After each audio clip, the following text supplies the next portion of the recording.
Welcome to the regular meeting of the Cape Coral City Council. Today is November 1st, 2023.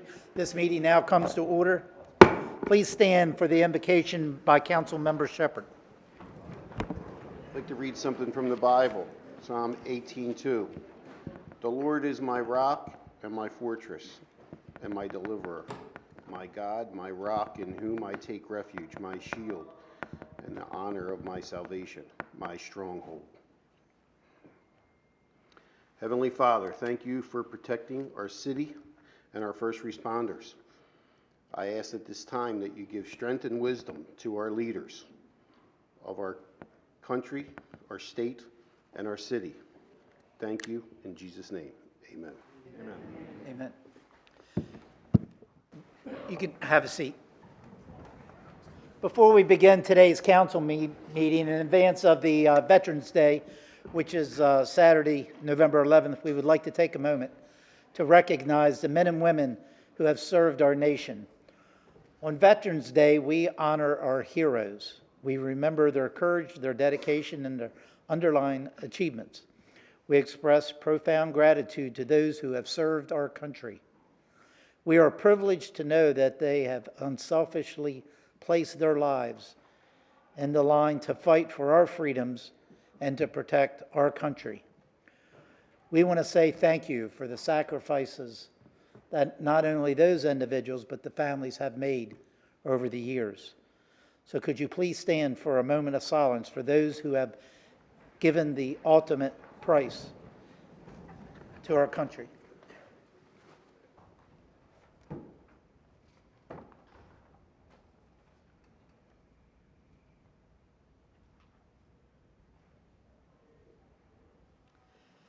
Thank you. Please be seated. We will now play a video presentation in honor of Veterans Day.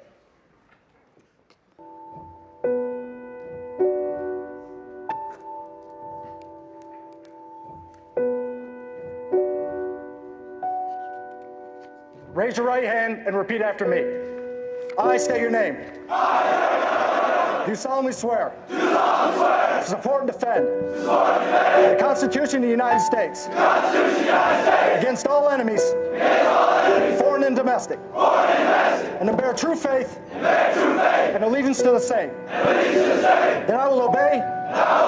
The orders of. The President of the United States. And the orders of. Those officers. Appointed over me. According to regulations. And the Uniform Code of Military Justice. So help me God.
We celebrate Veterans Day on the anniversary of the armistice that ended World War I, the armistice that began on the 11th hour of the 11th day of the 11th month.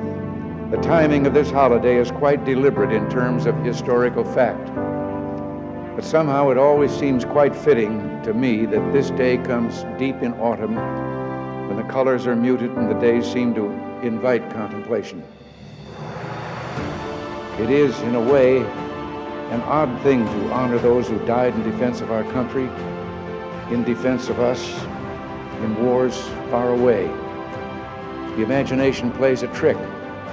We see these soldiers in our mind as old and wise, but most of them were boys when they died, and they gave up two lives, the one they were living and the one they would have lived. When they died, they gave up their chance to be husbands and fathers and grandfathers. They gave up their chance to be revered old men. They gave up everything for our country, for us. And all we can do is remember. I will not fail thee, nor forsake thee. In memory of those who gave the last full measure of devotion, may our efforts to achieve lasting peace gain strength. Let us make a vow to our dead. Let us show them by our actions that we understand what they died for. Strengthened by their courage, heartened by their value, and borne by their memory, let us continue to stand for the ideals for which they lived and died.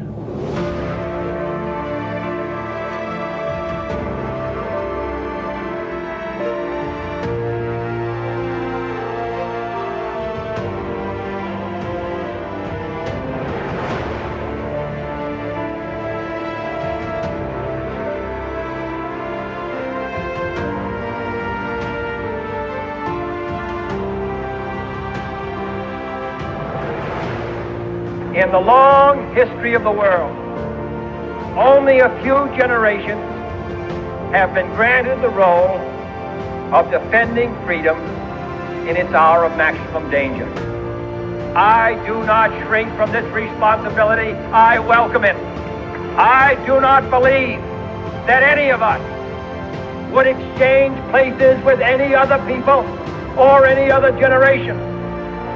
The energy, the faith, the devotion which we bring to this endeavor will light our country and all who serve it. We shall pay any price, bear any burden, meet any hardship, support any friend, oppose any foe to assure the survival and the success of liberty.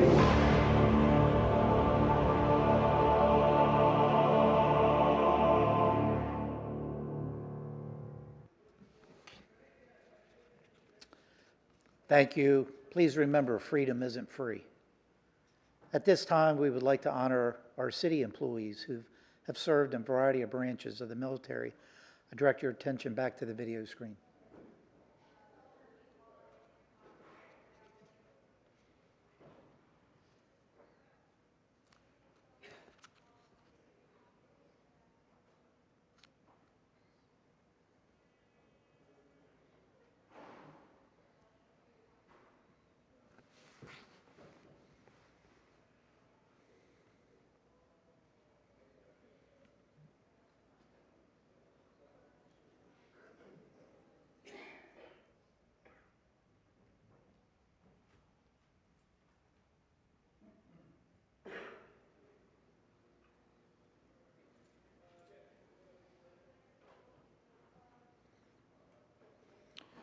Again, thank you to all of our city employees for their service to our country as well. A heartfelt thanks to those who have fought and are still fighting today throughout our world. If you're a veteran celebrating with us today, I'd ask you, please stand so we can recognize you for your noble service that you made to our country.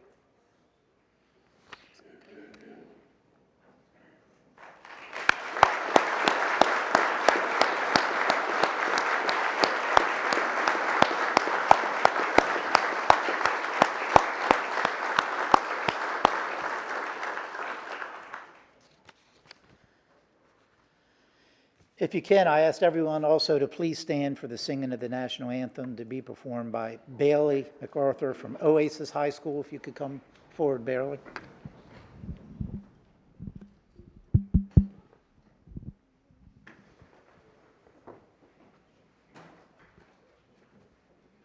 Oh, say, can you see by the dawn's early light what so proudly we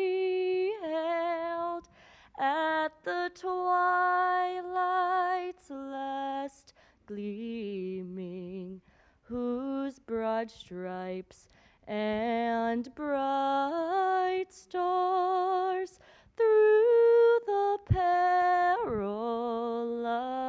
fight. O'er the ramparts we watched were so gallantly streaming, and the rocket's red glare, the bombs bursting in air, gave proof through the night that our flag was still there. Oh, say does that star-spangled banner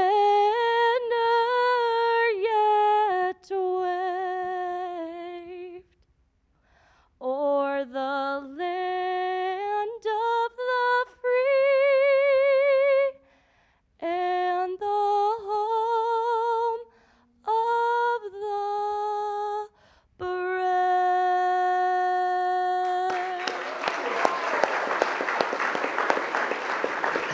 Thank you very much, Bailey. If you continue to stand for the Pledge of Allegiance, please. I pledge allegiance to the flag of the United States of America and to the republic for which it stands, one nation, under God, indivisible, with liberty and justice for all.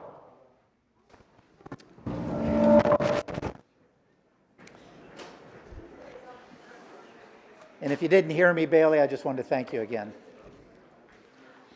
Madam City Clerk, could you call the roll, please? Mayor Gunter, Here. Council members Costin. Here. Cummings. Here. Hayden. Here. Long. Here. Shepherd. Here. Steinke. Here. Welsh. Here. All present. Thank you. Item 5 is changes to the agenda. Are there any changes to the agenda, or do we have a motion to adopt as presented? Motion to adopt. Second. Any council discussion?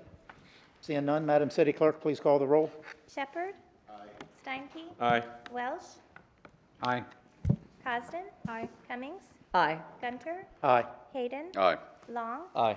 8 ayes, motion carried. Okay, item 6 is recognitions and achievement. We do have a community recognition award tonight. Looks like Mr. City Manager.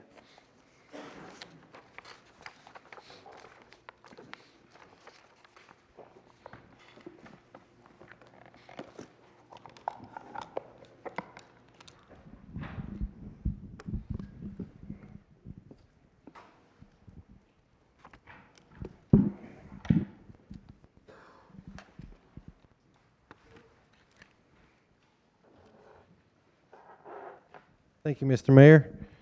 Tonight's Community Recognition Award goes to Mike Welter and George Basista. Today, we recognize Cape Coral Mike Welter and his pickleball partner George Basista for earning the national title during the Pickleball Championships at the National Senior Games in Pittsburgh.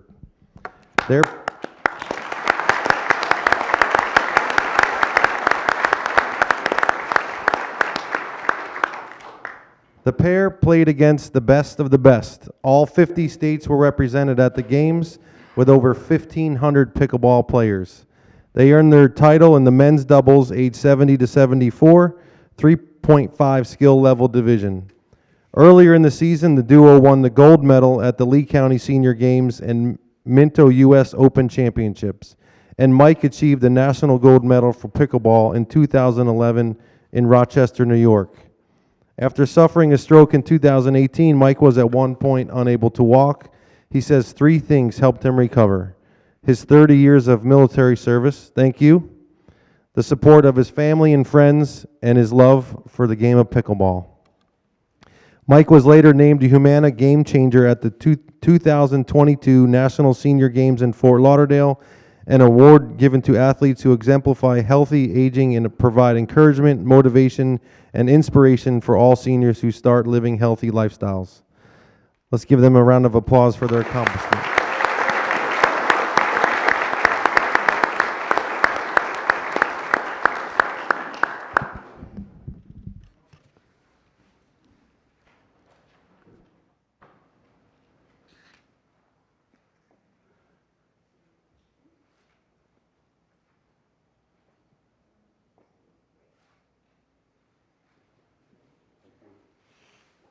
Congratulations to Mike and George. That's a great accomplishment. Great job.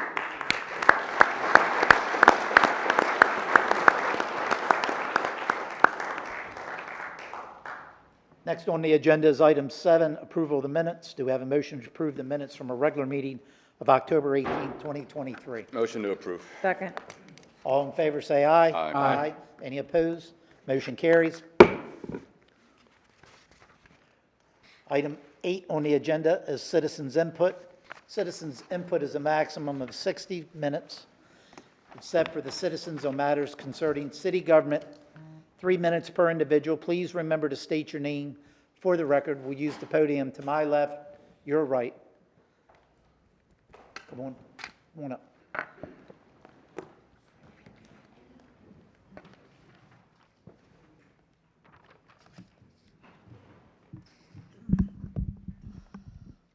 My name is Marie Kavanaugh, and I first want you to know this is not about what you did, but how you did it. And this is strictly my opinion. As a taxpayer and voter, I'm appalled by the cowardly, callous, despicable, insolent, and crass manner in which 5 of you on the council announced the elimination of the Community Redevelopment Agency without discussion, and didn't even want to listen to the remaining 3 who thought there should have been a discussion. But you had the votes you needed. Why waste time in your arrogant, condescending opinion? That's not how democracy is supposed to be. Did any of you have the guts to attend their last meeting, which was held 1 day before you announced the dissolution of the citizen group, and tell them to their faces? Of course not. Instead, you unceremoniously pulled the proverbial rug out from under them without even as much as a thank you for your service, which tells me the 5 of you who voted for this are, again, in my opinion, truly ungracious, disgusting, and lack any semblance of humanity or decorum, if you even know what that is. Judging by your actions, you don't. Members of this group you essentially threw in the garbage are all highly qualified financial experts who volunteer foolishly and foolishly thought their participation was appreciated for the work they have done over the years to help make Cape Coral a better place. Apparently not. Not with this council, who have consistently shown us you are dismissive of virtually all citizen input as unworthy of attention. Same with the BRC when you fired a political opponent and the balance of that group resigned in protest. You're a bunch of classless, petty people who do not want any lowly citizens peeking behind a curtain to see whatever plans we, the people, more than likely do not want or need. Now the council that ignores us will take on the responsibility of the CRA. Do you qualify? Just because you were elected does not automatically deem you as qualified. I wouldn't be the least bit surprised if those volunteers were far more qualified than most of you. And yes, I am aware of the ordinance you all signed off on earlier this year to look at the potential elimination of some of the citizens' boards, the CRA among them. Tom Hayden got it absolutely right when he stated this takeover is another attempt to remove citizens from participating in the process of their community and their government. The 5 of you who did this in this way should be ashamed and embarrassed, but you're not. Just another kick in the teeth to the citizens of this city. And I'm just waiting for the next shoe to drop. I admit that until the last few months, I have not been paying attention to the underhanded goings-on in this city, and that's my bad. The bad news for you is I'm paying attention now. Thank you, ma'am.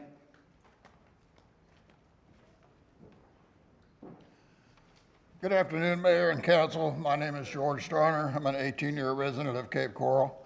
I'm here to request information about a traffic signal at the intersection of Pondella Road and Hancock Creek South Boulevard. 2 years ago, I requested a traffic study be done by the City of Cape Coral. I was informed that this needed to be done by Lee County. The county told me this would be done as time permitted. Last March, I received an email from the county informing me that they agreed that a light should be put up at that intersection, but that it would be the responsibility of the city to do the work. They told me they would inform the city of their findings for a need of the traffic signal. After several months of inaction, I sent an email to my council member asking what, if any, progress had been made. After a couple of weeks and no response, I sent a second email requesting an update. I was told that he had not heard back from staff but would check into it again. This intersection is especially dangerous for those using it to make left turns in any direction. During the school year, at least 16 school buses use this intersection during morning and afternoon hours. There have been many accidents and many more near misses. I would appreciate your consideration in having a traffic light installed at this location. The traffic study has already been done. This is a life or death situation. The unfortunate part is we don't know whose life or whose death it's going to be, but it will happen. Thank you for your time. Thank you.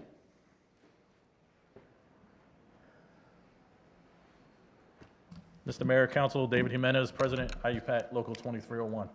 Today I stand before you in solidarity with all these individuals behind us, most wearing yellow shirts, our city employees. Our city employees who are frustrated.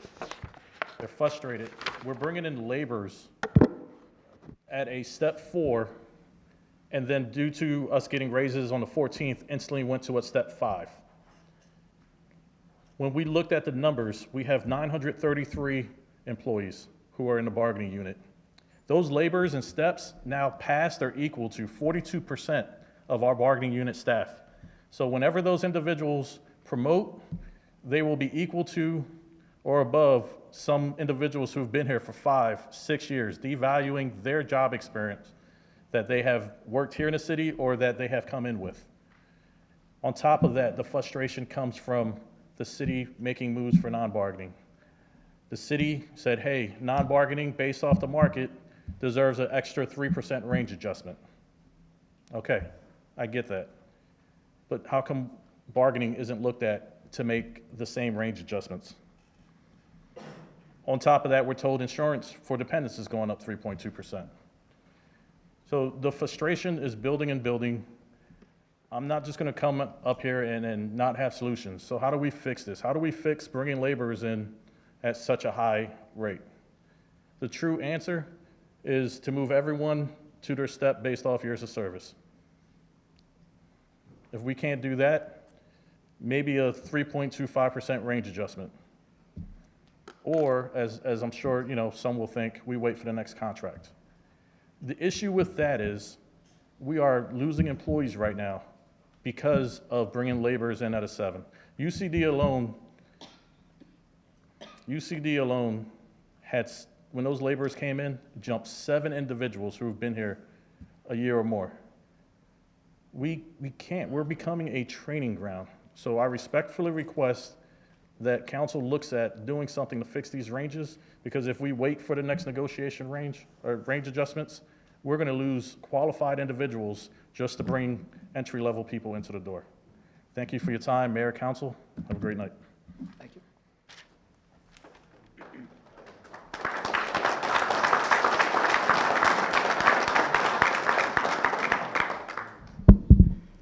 Hello, everyone. I'm Sally Flash. I'm going to be talking about J.C. Park. From previous meetings that we've had about this park, we've gleaned what you council people individually want J.C. Park to look like. Here's what we found out. 3 of you don't want a bar. 2 of you don't want a permanent bandstand. 1 wants fewer food trucks. 2 of you want dawn to dusk hours. 5 of you want bigger pavilions. 1 does not want to commercialize the park, Stanky. 1 wants no private businesses in public parks, Gunter. 1 has voted against pursuing park changes at all, Jessica. I want you all to talk to each other and convince each other of your opinion so that we rethink a bar, of food trucks, and permanent bandstand. With no food trucks, no bar, and no music, hundreds of people from as far away as Fort Myers flock to this park. Why? You know what? To get away from the food trucks, the bars, the music, and the crowding that is everywhere in Cape Coral. and to the open spaces, shade, and serenity of the park. Don't make the mistake of changing the park. Thank you. Thank you, ma'am.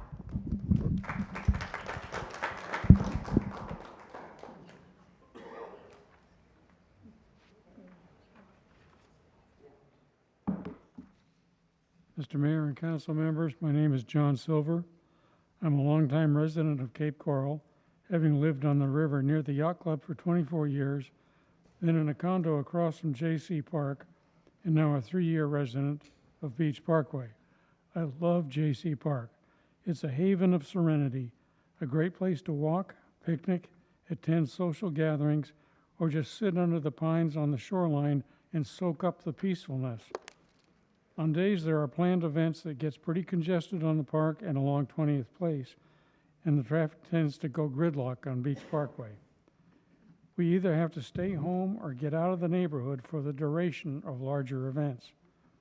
Many of us are concerned that the concert tomorrow, that we will have to protect our streetfront properties from folks parking on the grass, which damages our sprinklers as well as the grass, and we are concerned about the noise level. We do not want a permanent ban shell. We do not want events involving liquor in the park. Normally, alcohol is not allowed in the park. Please keep it that way. Those who live on Beach Parkway Peninsula area don't need J.C. Park to be a bigger draw than it already is. We do need to have it maintained properly. Sidewalks have tripper joints.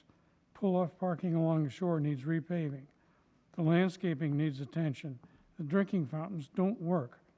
We urge you to hold improvements to providing additional shade trees and replacing the Australian pines only when due to attrition. Improvements we would welcome include more shelters, upgrading the bathrooms, and the walkways using foot-friendly paving materials. Keep the benches in the little library, but please do not destroy the neighborhoodness of this park. Please don't add any kind of food service. Most of us believe it is vital to maintain the present riprap shoreline, which is heavily populated and by threatened and native species that help maintain the shoreline.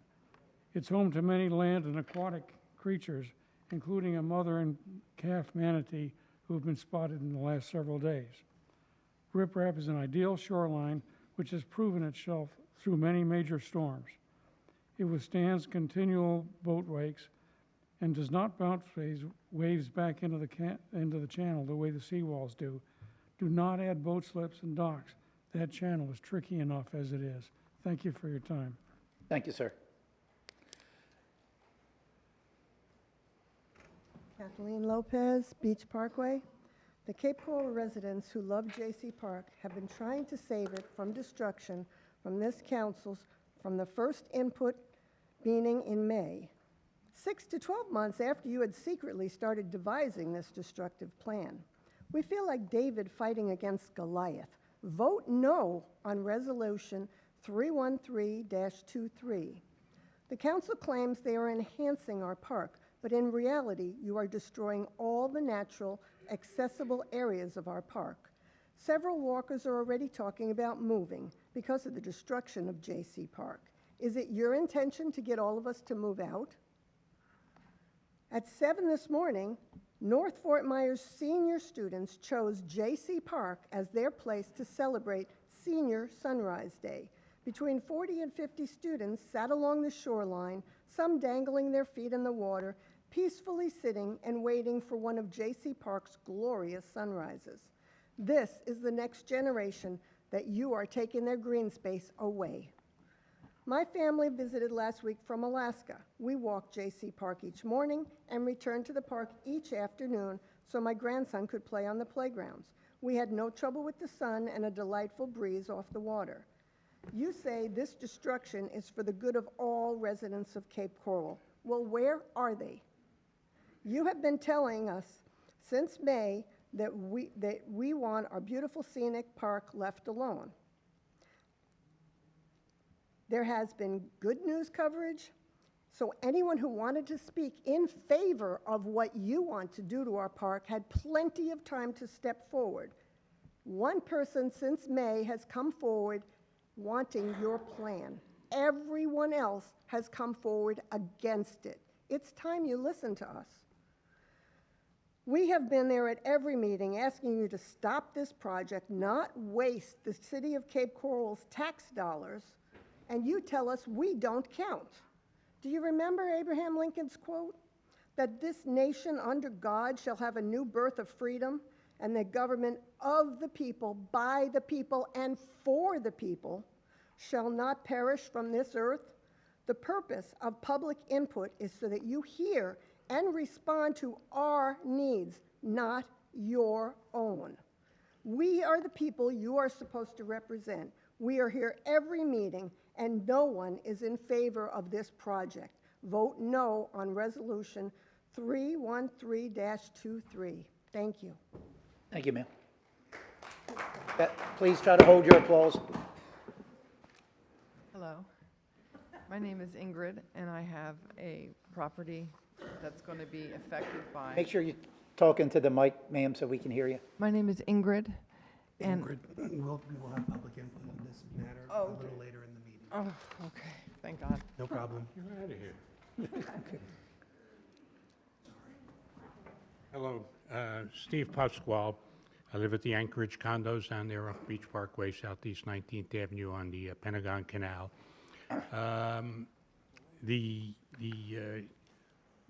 My understanding of where we're at now is that the board apparently is going to vote on something later this evening to approve what's already been proposed.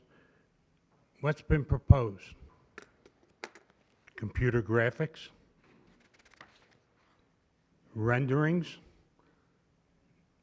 no architectural, real architectural, nuts and bolts, how many 2x4s you need, this, that, and the other thing. The permission from the different governmental agencies, that's a channel there. The Coast Guard is in control of that channel. They post the markers, they control that. That's pretty rough water over there due to the fact of the level of the water not being very deep. You need to get all this done. I mean, there's the Army engineers, there's everybody else in there. Now, my understanding is we've spent close to $1 million for graphics and renderings. If that's true, then we need to just put it away, put it up on the shelf, take care of the other parts, the money you already have money for, and address it 10 years from now.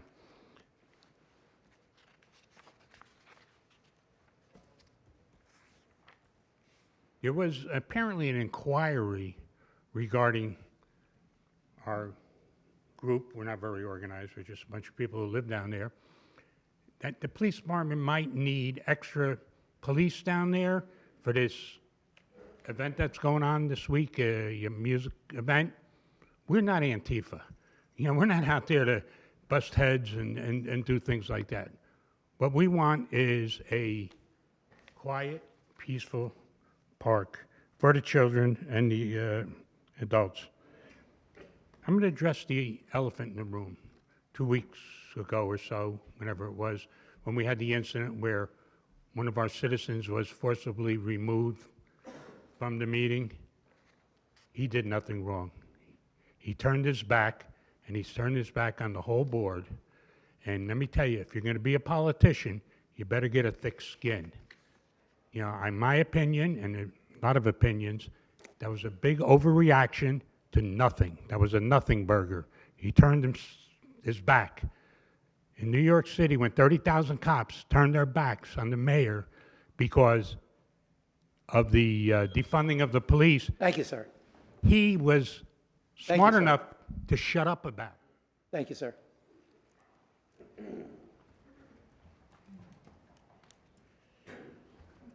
Good afternoon, Mayor, Council. My name is Richard Leone. I'm here today representing the Cape Coral Chamber of Commerce Government Affairs Committee.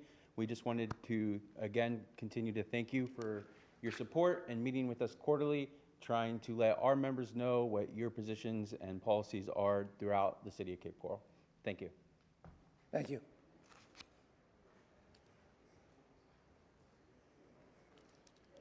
Good afternoon, Mayor and Council. My name is Ken Keeler. I'm a resident of Lehigh Acres, Florida, and I'm an employee of the City of Cape Coral. I found out today that on Chase.com, the reason that I don't live in the City of Cape Coral is I follow the 28% mortgage rule, where no more than 28% of your gross income should be spent on a mortgage payment. The average home price in the City of Cape Coral is $480,000 currently, which at a 30-year fixed rate of 7%, 7.75%, the current APR equates to $3,193 a month. I would need to make approximately $61 an hour to afford the median priced home in the City of Cape Coral. We have employees here since early in the 2000s who were here before the financial crisis, and they made sacrifices and gave a day of furlough, one unpaid day a week. They gave a 5% cut in pay. They went for years without an increase in their finances. Bringing in laborers at step 5 negates years of honorable service to our city, which include veterans to our armed services and veterans to our City of Cape Coral. I believe, Mayor, you said freedom isn't free, neither is labor, and neither is Cape Coral. I would like to ask that you honor our veterans of our armed services who are employed at the City of Cape Coral and our veterans of Cape Coral, and bring up the living wage of all so we can afford to live in the city which we love and the city in which we work. Thank you for your consideration. Thank you, sir. Please hold your applause. Good evening, Mayor and Council. My name is Richard Jones. I am the Business Manager, Secretary, Treasurer for the International Union of Painters and Allied Trades District out here in Florida. I'm here to speak about two things. I also stand before you to request that you vote no on Resolution 313-23, because hidden in that resolution is also the privatization of our golf course, which not much more than a year ago, many of you that sit on that dais now committed to an investment in that park. And here we are. I feel like Phil in Puxatawney, Pennsylvania. Over and over and over, we want to try and privatize that park.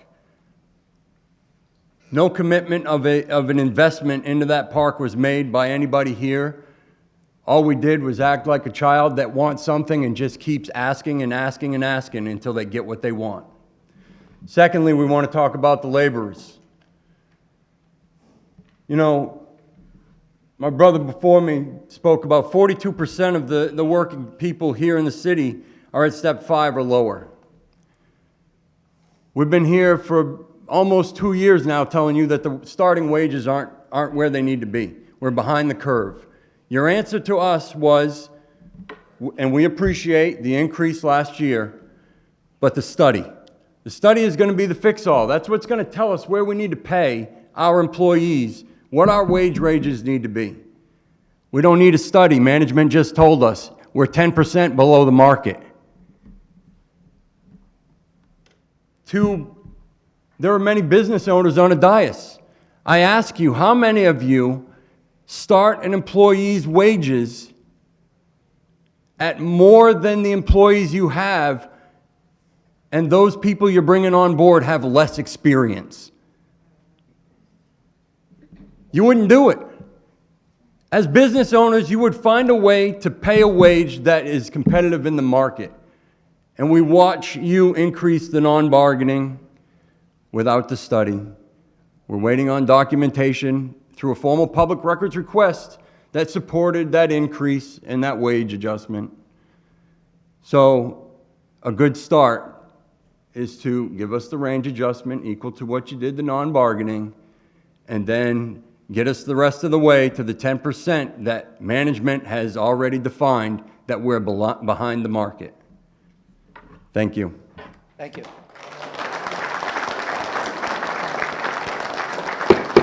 Please, no applause, please. My name is Francine Grimaldi. I'm a citizen of Cape Coral. One question, why are you going to touch J.C. Park? Give this money for $12 million and give it to the city employees.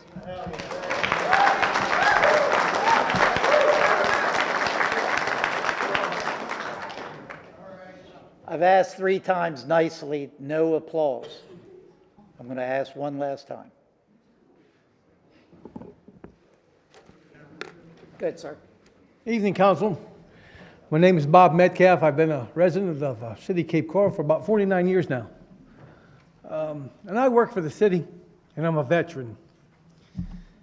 The problem I have with most government agencies, they don't listen to their people, their employees. I used to be a business owner while I worked for the city. I don't own that business anymore.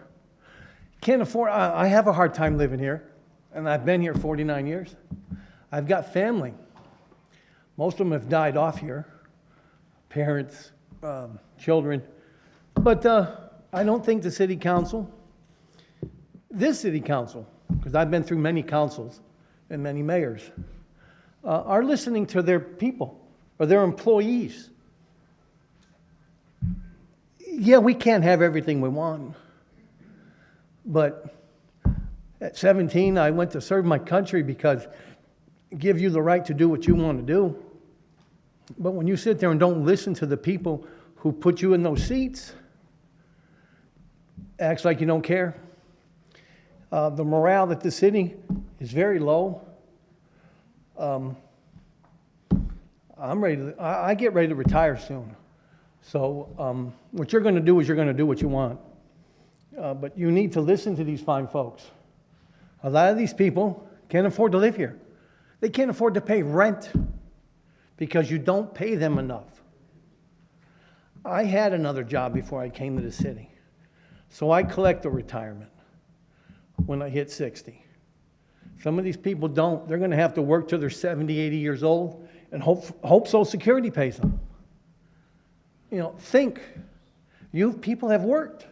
Most of you have retired from other jobs, and you sit at city council. And believe me, city council doesn't make a lot of money. I know Fort Myers makes more. Okay? The rumor is we have a part-time mayor, we have a part-time city council, because they only make part-time money.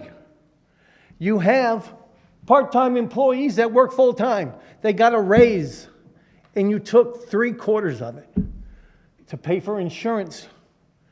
That the inflation rate is too high, and you do nothing to help these poor people. Most of them don't want to ask for help, but they need it. When you see the food lines on Pine Island Road, some of them are your employees or your neighbors going in that food line. Okay? You need to think about what you're doing before you do it. Thank you, and have a good night, folks. Thank you, sir. Appreciate your service.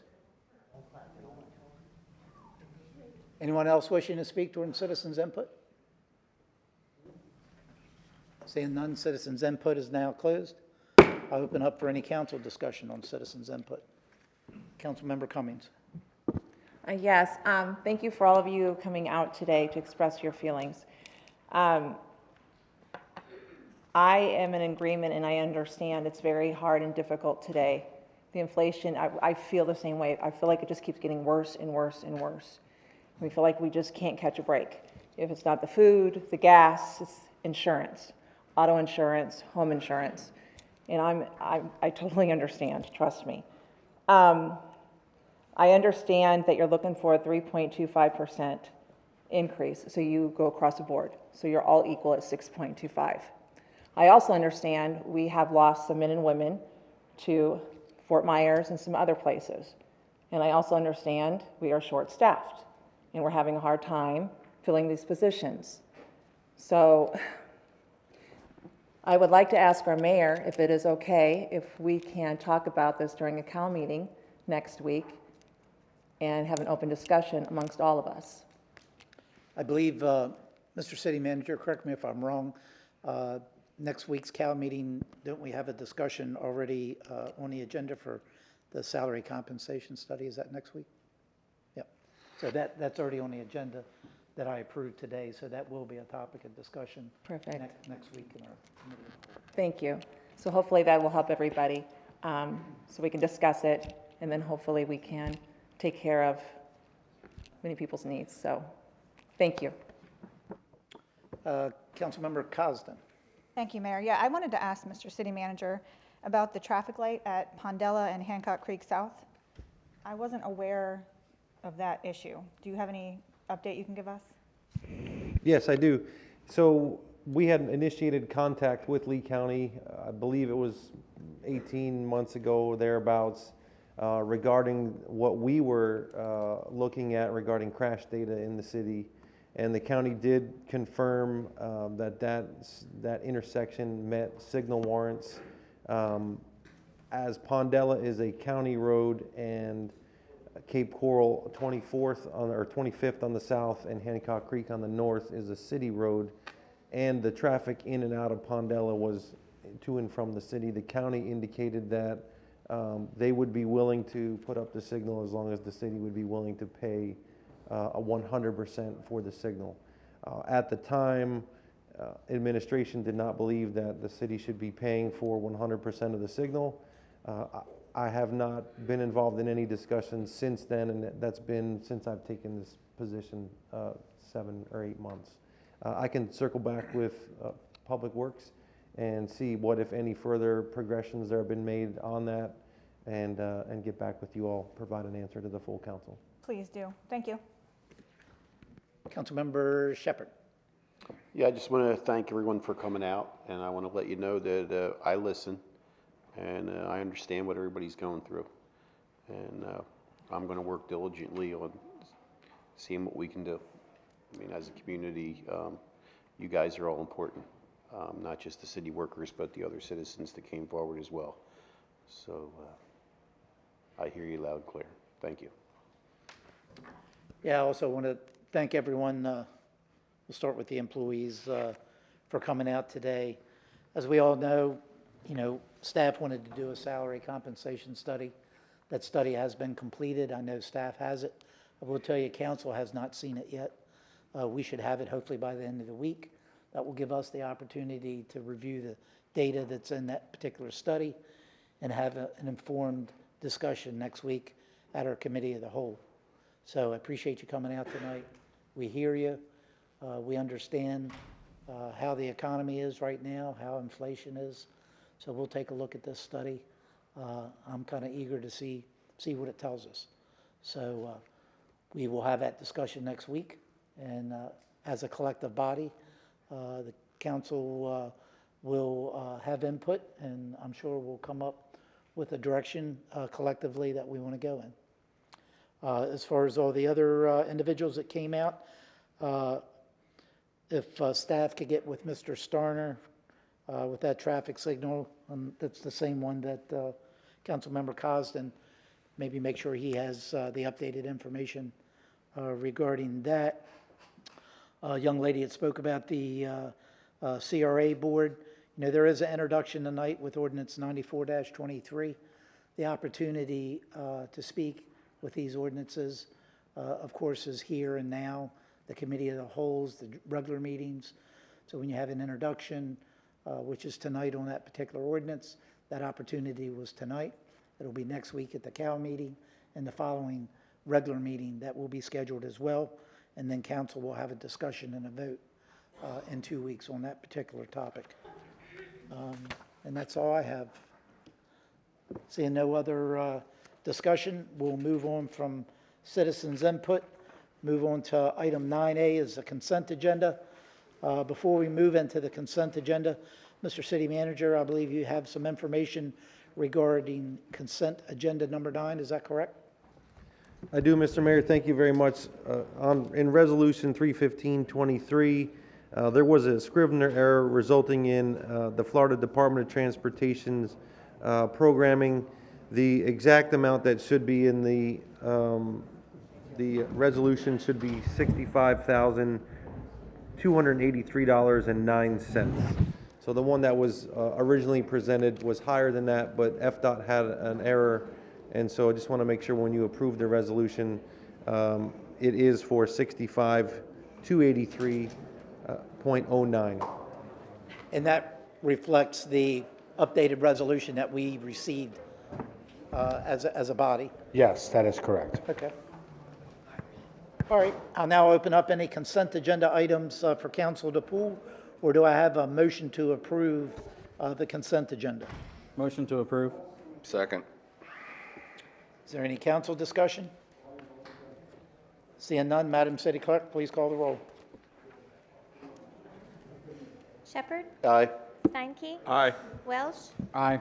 Costin? Aye. Cummings? Aye. Gunter? Aye. Hayden? Aye. Long? Aye. 8 ayes, motion carried. Okay, move on to item 9B is appointments to boards and committee. B1 is the Municipal General Employees Pension Trust Board of Trustees. My understanding, we have one vacancy and one applicant seeking reappointment, Madam City Clerk. Yes, Your Honor, for the Municipal General Employees Pension Trust Board of Trustees, we have the one vacancy and one application from Brian Fenske, who's seeking reappointment. I didn't notice Mr. Fenske there he is. In the event you wanted to conduct an interview, I will state that he is seeking reappointment. Yeah, we have a reappointment. We typically give 1 minute, so if you have anything you'd like to say, we'd love to hear from you. I know you've been here before. Yes, I have. Good evening, Mayor and Council. Brian Fenske, 47-year resident of Cape Coral. I've been a trustee for almost 20 years, and I'm just asking for reappointment. I've got a lot of education and knowledge doing the position I've been in for quite a while. I've been a certified trustee for about 18 years. I also completed a National Accredited Fiduciary Program and also completed a Trustee Master's Program. So I'd appreciate your support on reappointment, and it is a position I enjoy doing, and there's a lot of responsibility, being in charge of a board that manages over $400 million for a lot of retirees and current and future retirees. So that's pretty much it. Thank you. Thank you, sir. I'll now open the floor up for any discussion or a motion. Motion to reappoint Mr. Fenske. Second. Any council discussion?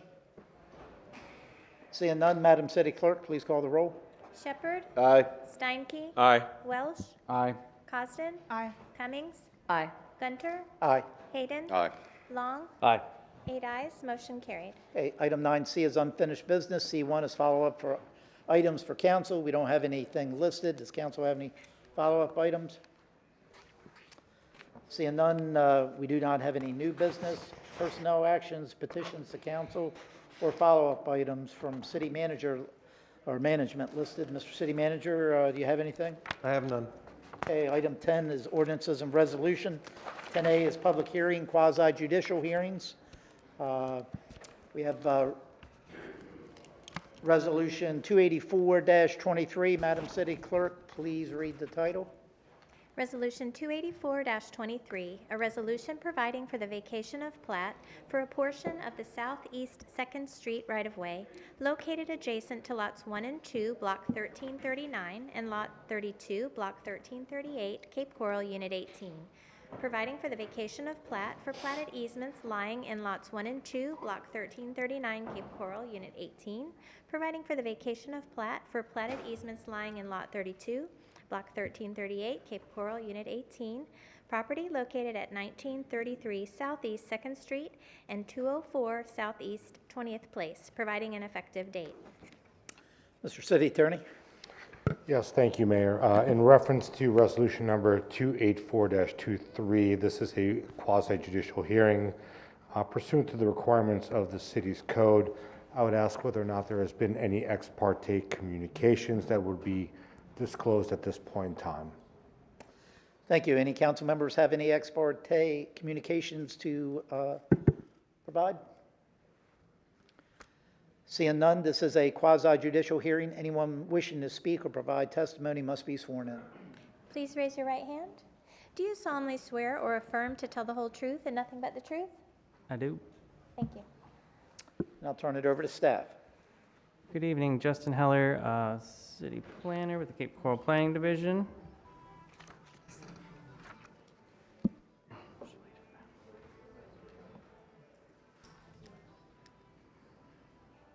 Sounds like we have a band in here. So this is a vacation request. It's located between 1933 Southeast 2nd Street and 204 Southeast 20th Place. They're requesting to vacate 2,000 square feet of street right-of-way, 354 square feet of platted easements in lots 1 and 2 of block 1339, and 354 square feet of platted easements in lot 32, block 1338. This was initiated by the property owner of 1933 Southeast 2nd Street, Mr. Piney, and the adjacent owner has provided a letter of no objection for this vacation request.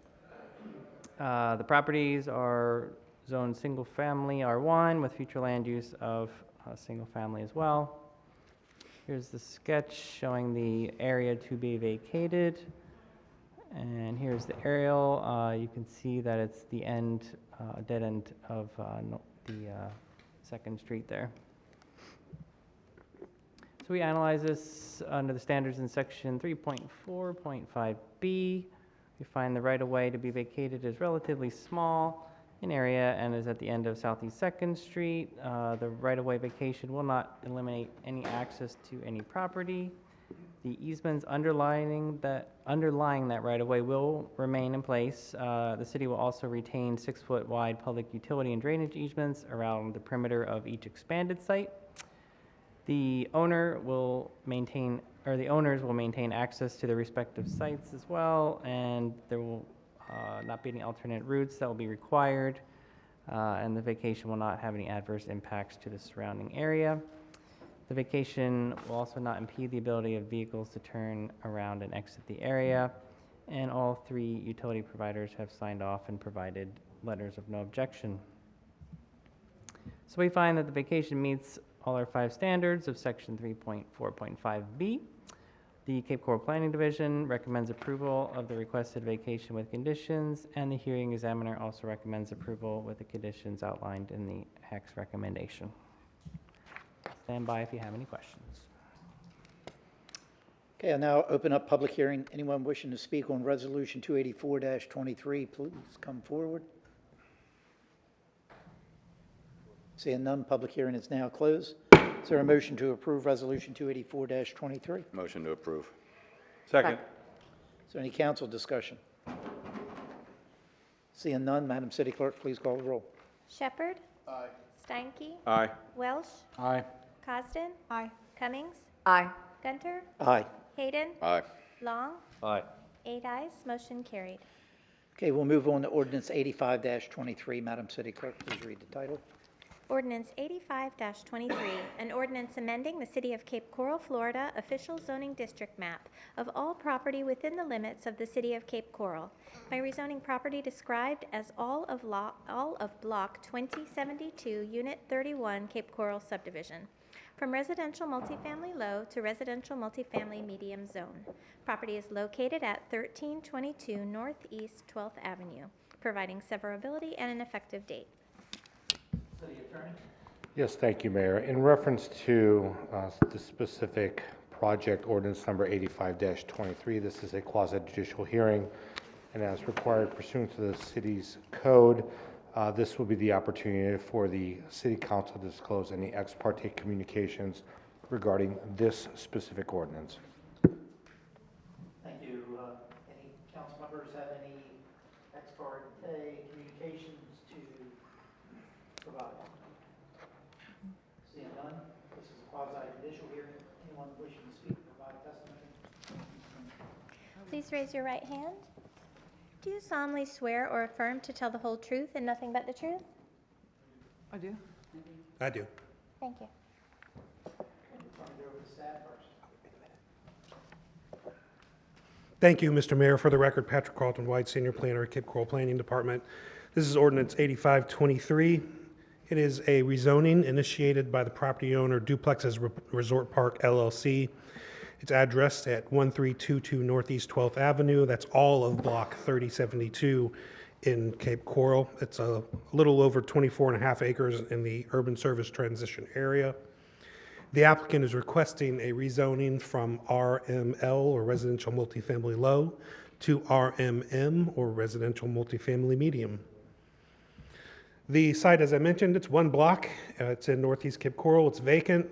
It's located in the North 1 West Contract 6 utility expansion area and should have services in 2025. It has been rezoned RML since a citywide rezoning in 2019 when it was rezoned from R3 to RML.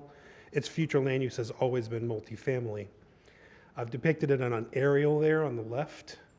That is and the future land use map on the right.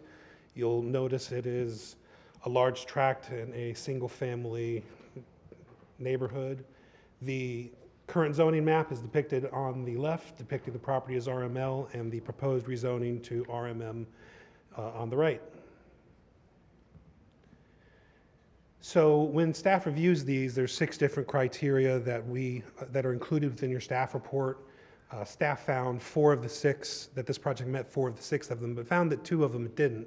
Notably, item 5, which is according to LDC 3.4.6.b.5, questions whether the characteristics of the rezoning area are suitable for the uses permitted in the district, and staff found that the rezoning area is suitable for 3 reasons: that the district is consistent with the future land use, the site of the area is great, it's much larger than the minimum required area for a rezoning to RMM, and it exhibits more than full block depth.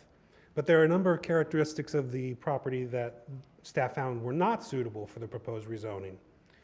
Notably, that the streets serving the subject property provide access to a lot of single-family residences, as a matter of fact, only single-family residences, in an area consisting of single-family zoning and future land use. That there aren't utilities to the site, that the subject property is not located along or even near any major roadways, so any and all estimated additional trips to access this property would require navigating multiple local streets within the neighborhood. That the subject property is located in a developing low-density residential neighborhood, and the proposed RMM district would allow buildings with a maximum height of 60 feet. Buildings at this height may be considered out of character with the traditional single-story, single-family homes surrounding the property. And in conclusion, staff found that this criteria was not met. Staff also found criteria 6 to be not met. The existing the zoning that they have today, it would create a lesser impact than that which is proposed by the applicants to upzone this property.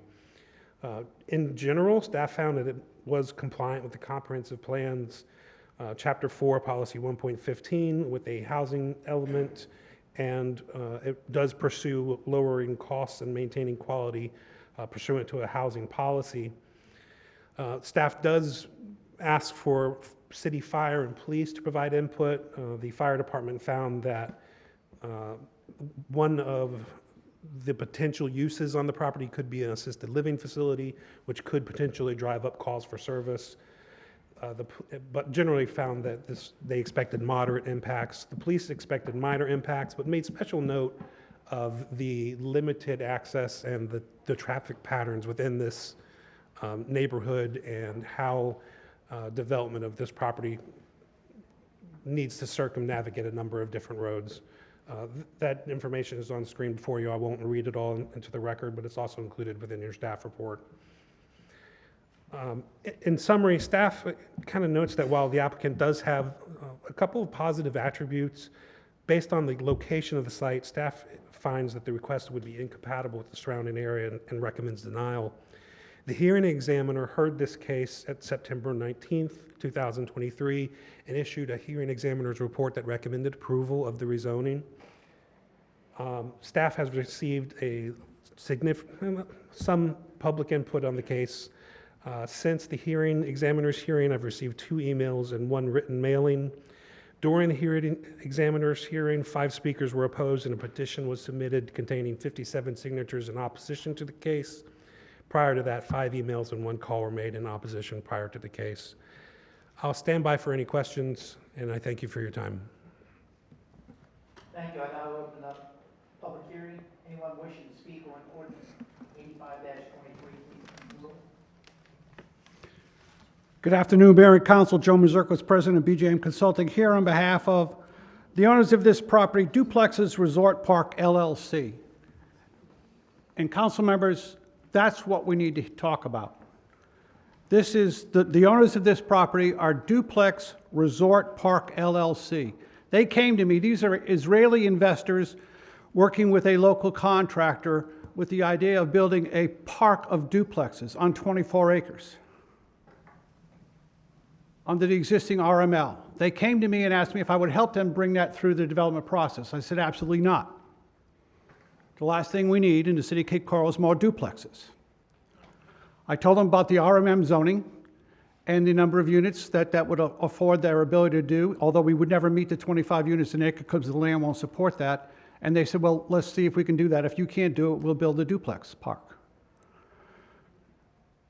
Mayor and council members, you all understand that duplexes, while providing a viable option for affordable housing in the city of Cape Coral, does not provide the density or the revenue stream for to support a well-managed multifamily development. They also allow for driveways every 80 feet. They'll be on half-acre lots because they're going to go in before the water and sewer goes.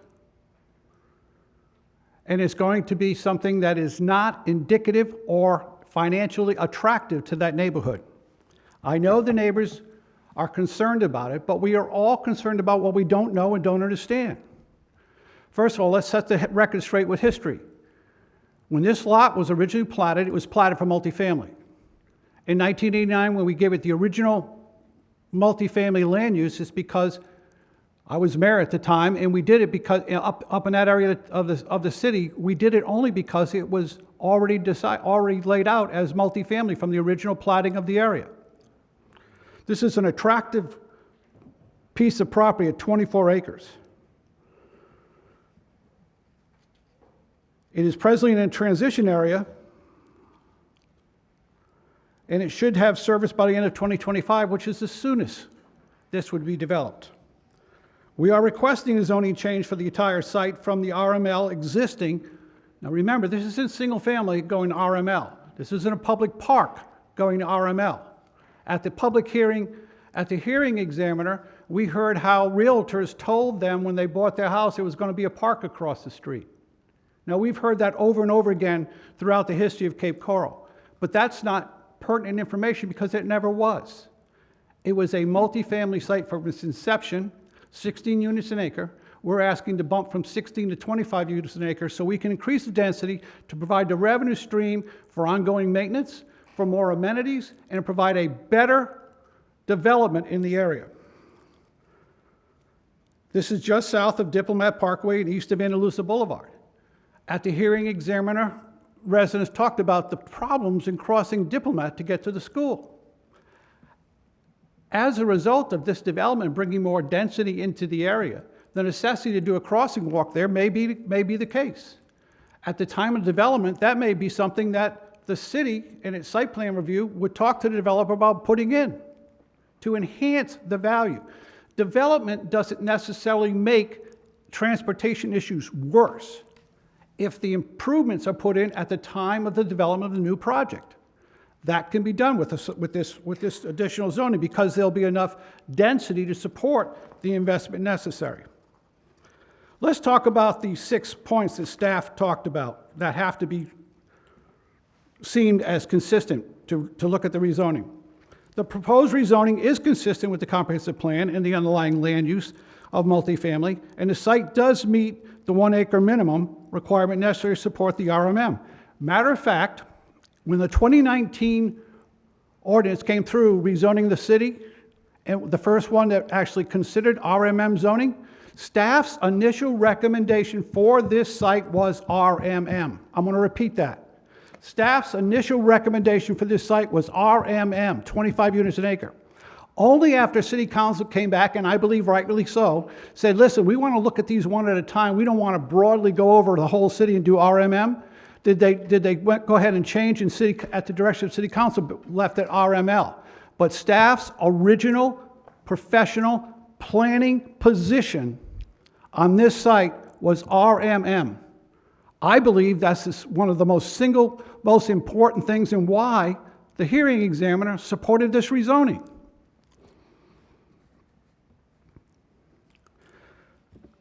The existing zoning RML will allow duplexes and single-family homes. Both have an excess availability parcels within the city. The requested RMM will only allow for larger multifamily projects that are better able to be maintained properly by a professional property management company and have better amenities in the original development.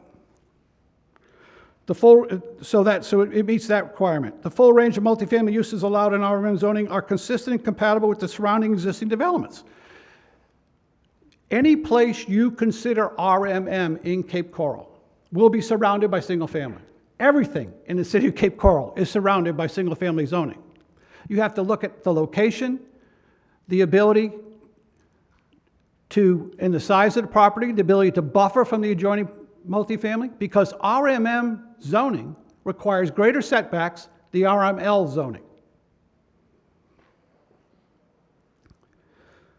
So RML zoning will help meet the identified need for market price residential units in the city. Here's the things that staff said they had trouble with, which obviously they didn't have trouble the first time they looked at it. The development allowed by RMM zoning will be compatible with the existing surrounding developments. It has on numerous occasions, every occasion you have come in with RMM zoning, it has been surrounded by existing single-family homes. This size of this parcel gives it sufficient area for appropriate setbacks where it can be an appropriate use adjacent to. And everyone talks about 60 foot and it talks about 25 units an acre. Let's come to the real world here. We are not going to have 6-story buildings here, even though it's allowed. We're not going to have 25 units an acre, even though it's allowed, because the property doesn't support that much. By the time you put parking, by the time you put retention, maybe you can get to 20 to 22 units an acre, but nowhere near 25 units an acre. Sometimes it's actually 18 to 20. It all depends if you want to go up the additional story from 4 to 5. But there's not been anybody doing anything more than four stories anywhere except downtown Cape Coral. So I think what we have here is, and let's talk a little bit about the transportation, because the transportation issue was raised in staff's original review, and they went to the city's transportation person who says at this time, because it isn't known if this project will even tip the 300 trips per day requirement of a transportation study, that they can't opine on transportation being a problem. I'm here saying, based on my 40 years of doing this in the city of Cape Coral, when this project goes in, if it is handled appropriately by staff through the site development process, you can enhance the transportations in this area by bringing the density and the improvements adjacent to this project to make it better than what it is presently.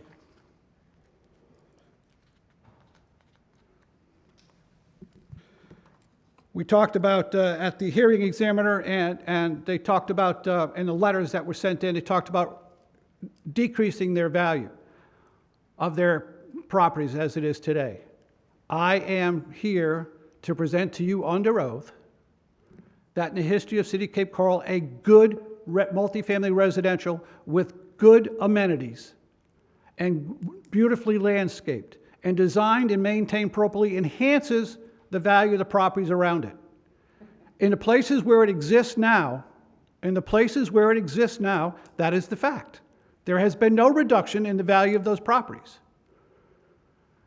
On the contrary, where you have strings of duplexes along streets in the city of Cape Coral, it has devalued the adjoining property because, for the two reasons that there's not the density to support any amenity package, and there's not the density to support professional management to make sure the upkeep of the project goes into the future.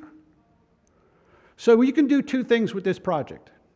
You can pass this zoning and guarantee this neighborhood is going to have a high-end multifamily project, with many amenities and with enough money to provide for professional management, or they can have a park of duplexes.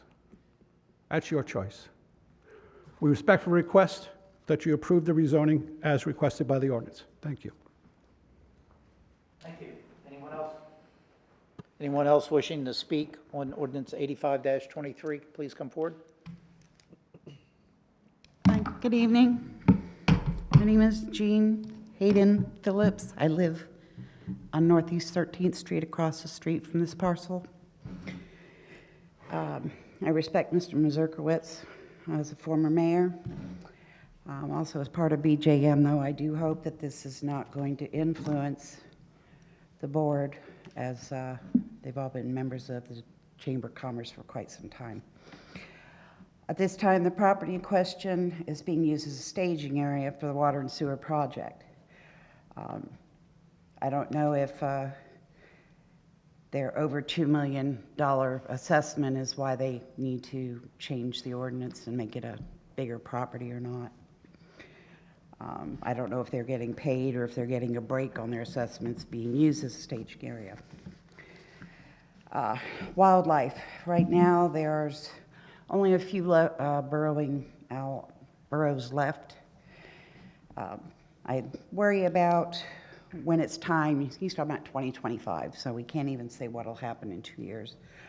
All I know is when I moved in my home in 1996, those burrowing owls were on every street sign. I rarely see them now.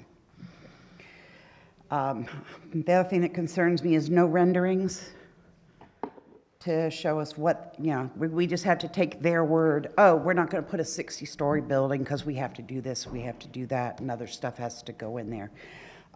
I'm sorry, I don't take anybody's word.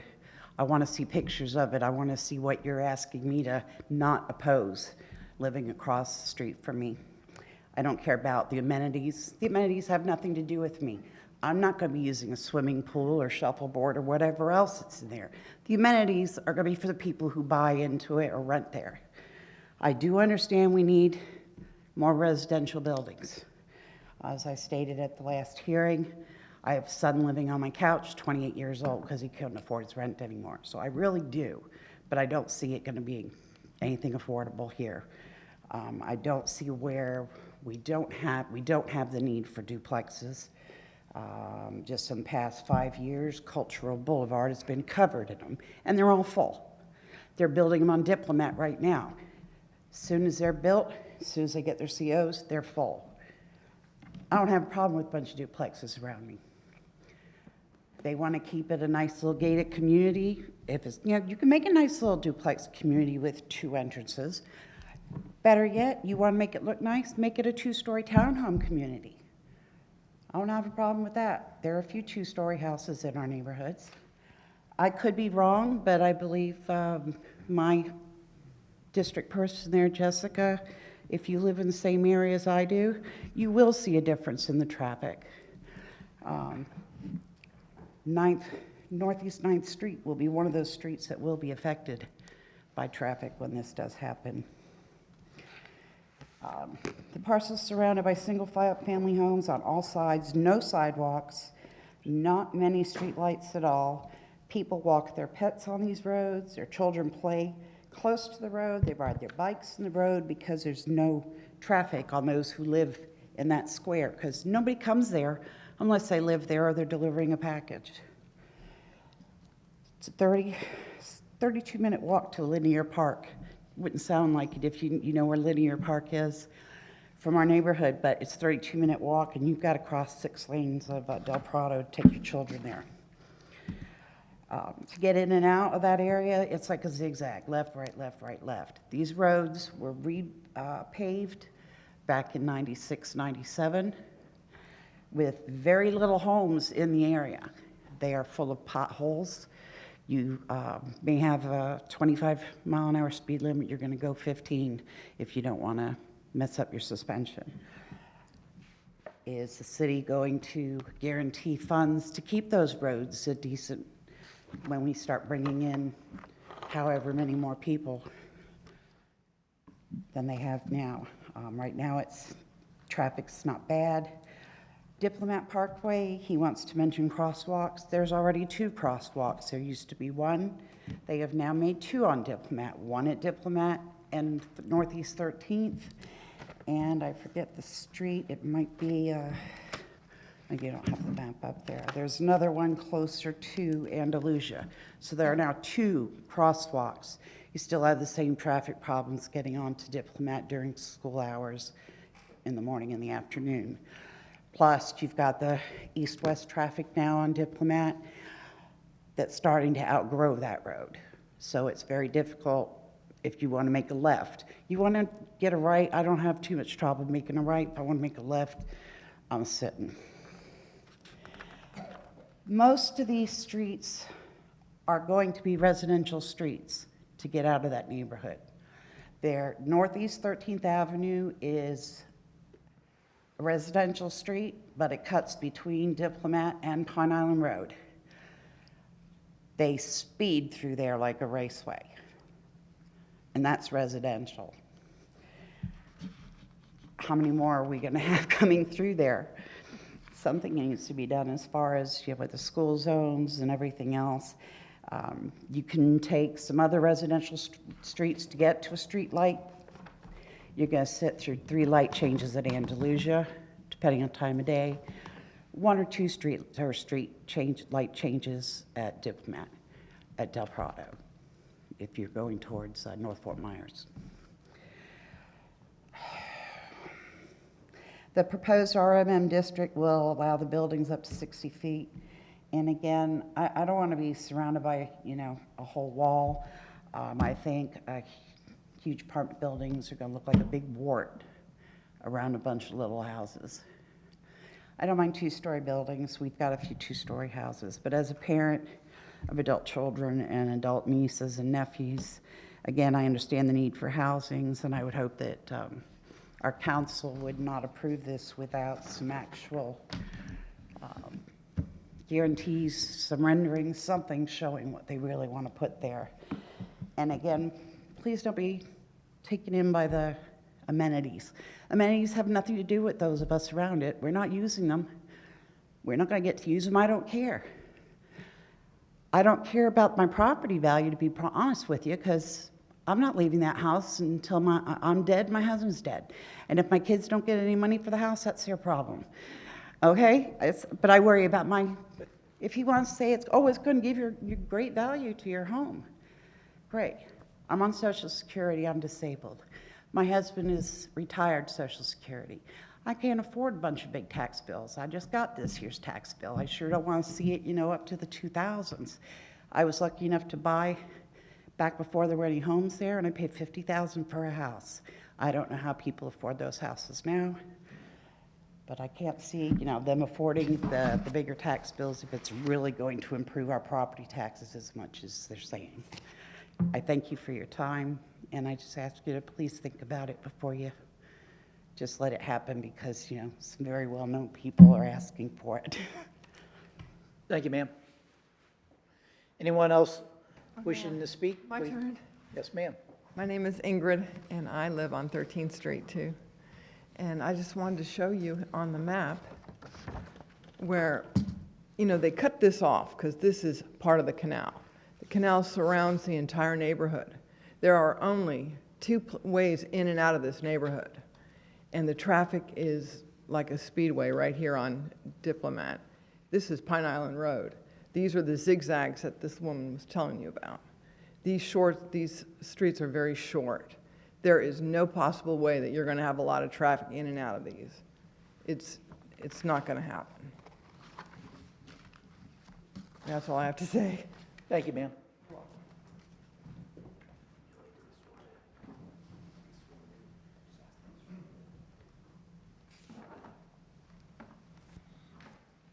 My name is Jeff Hendley. I live at 1405 Northeast 12th Avenue, basically across the street where this development is proposed.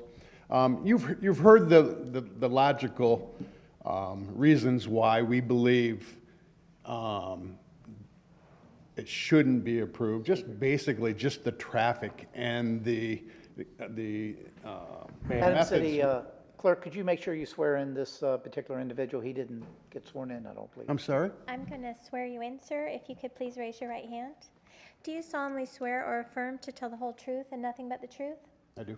Thank you. And state your name again, please. I'm sorry, Jeffrey Hendley, Thank you. 1405 Northeast 12th Avenue.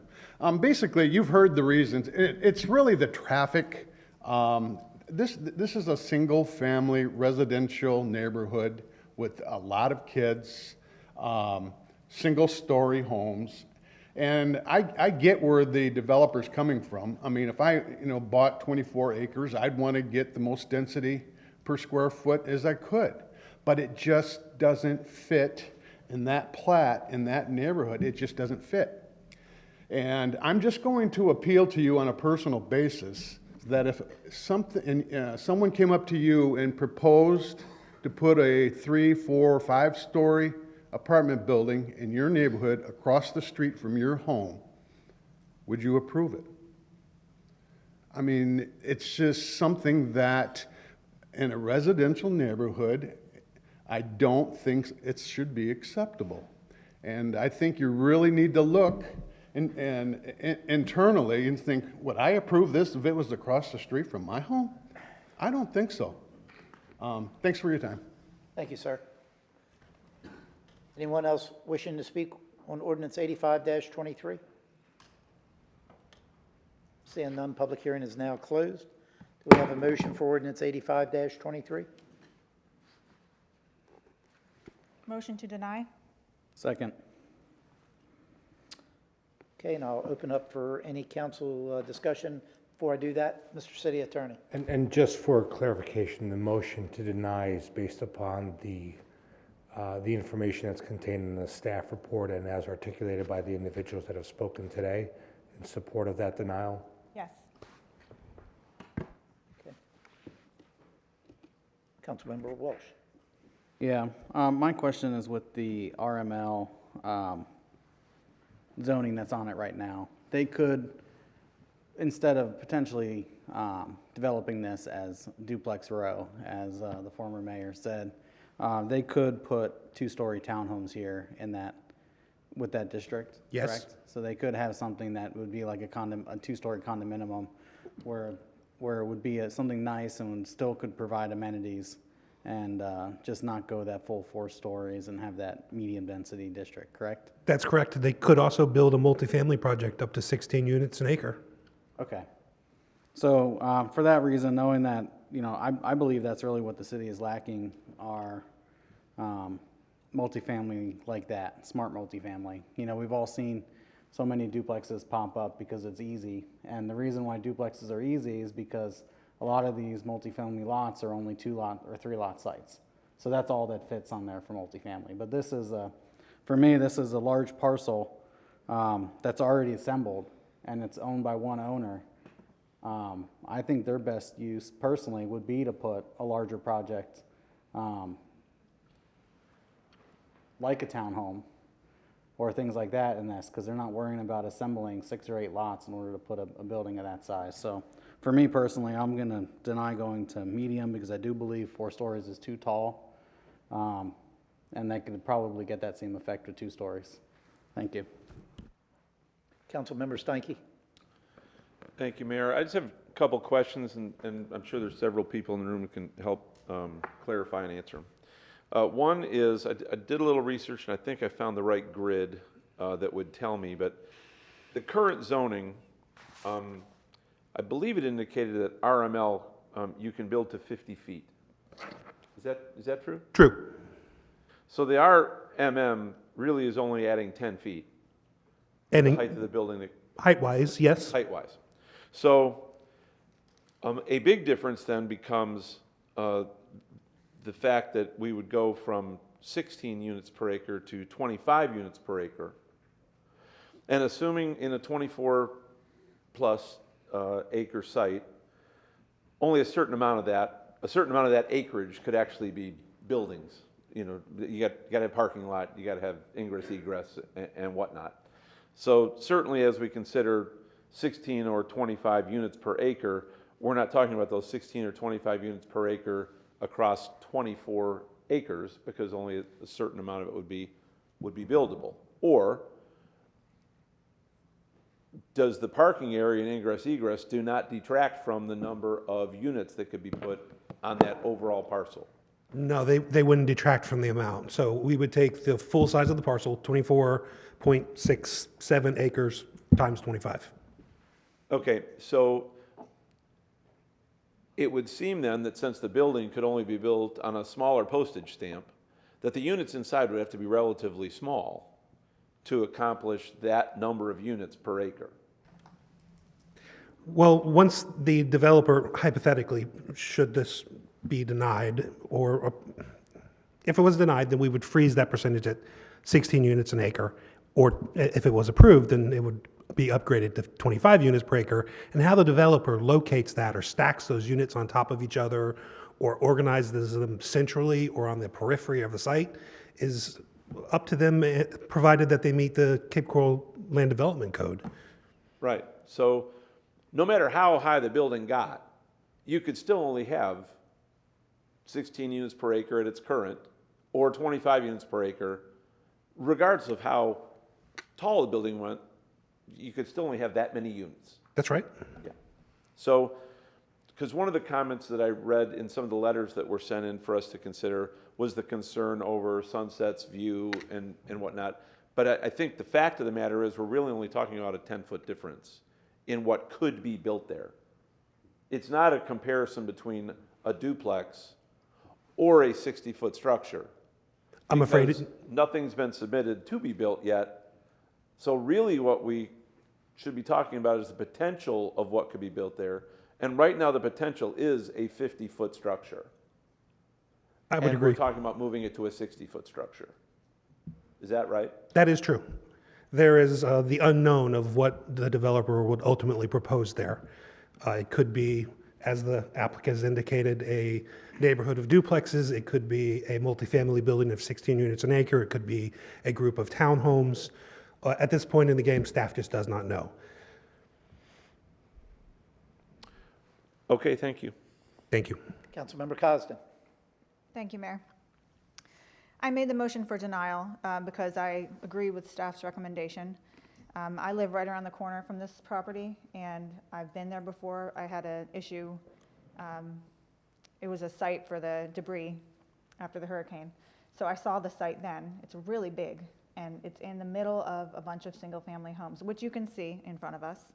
But just having been there, I don't think it fits in this area. I don't think it makes sense, and I don't think traffic-wise it'll work out. I know that developers have to make improvements when they develop new properties, but I can't see any possible improvement that would make this traffic situation better.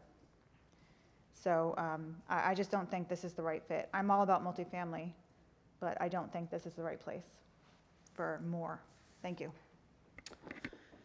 Yeah, I guess I'll weigh in. You know, when I take a look at this site here on Google Earth, and if you look at the houses pretty much in that square, it looks to be about 160 single residential homes, or they could be duplexes, but about 160 structures. And I do agree with Mr. Mazurkowitz regarding the duplexes. I'd much prefer to see multifamily there.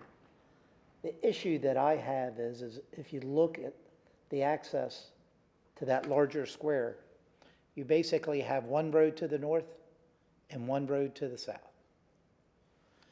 You already have at least 160 homes, which appears in the photo, probably maybe a third built out.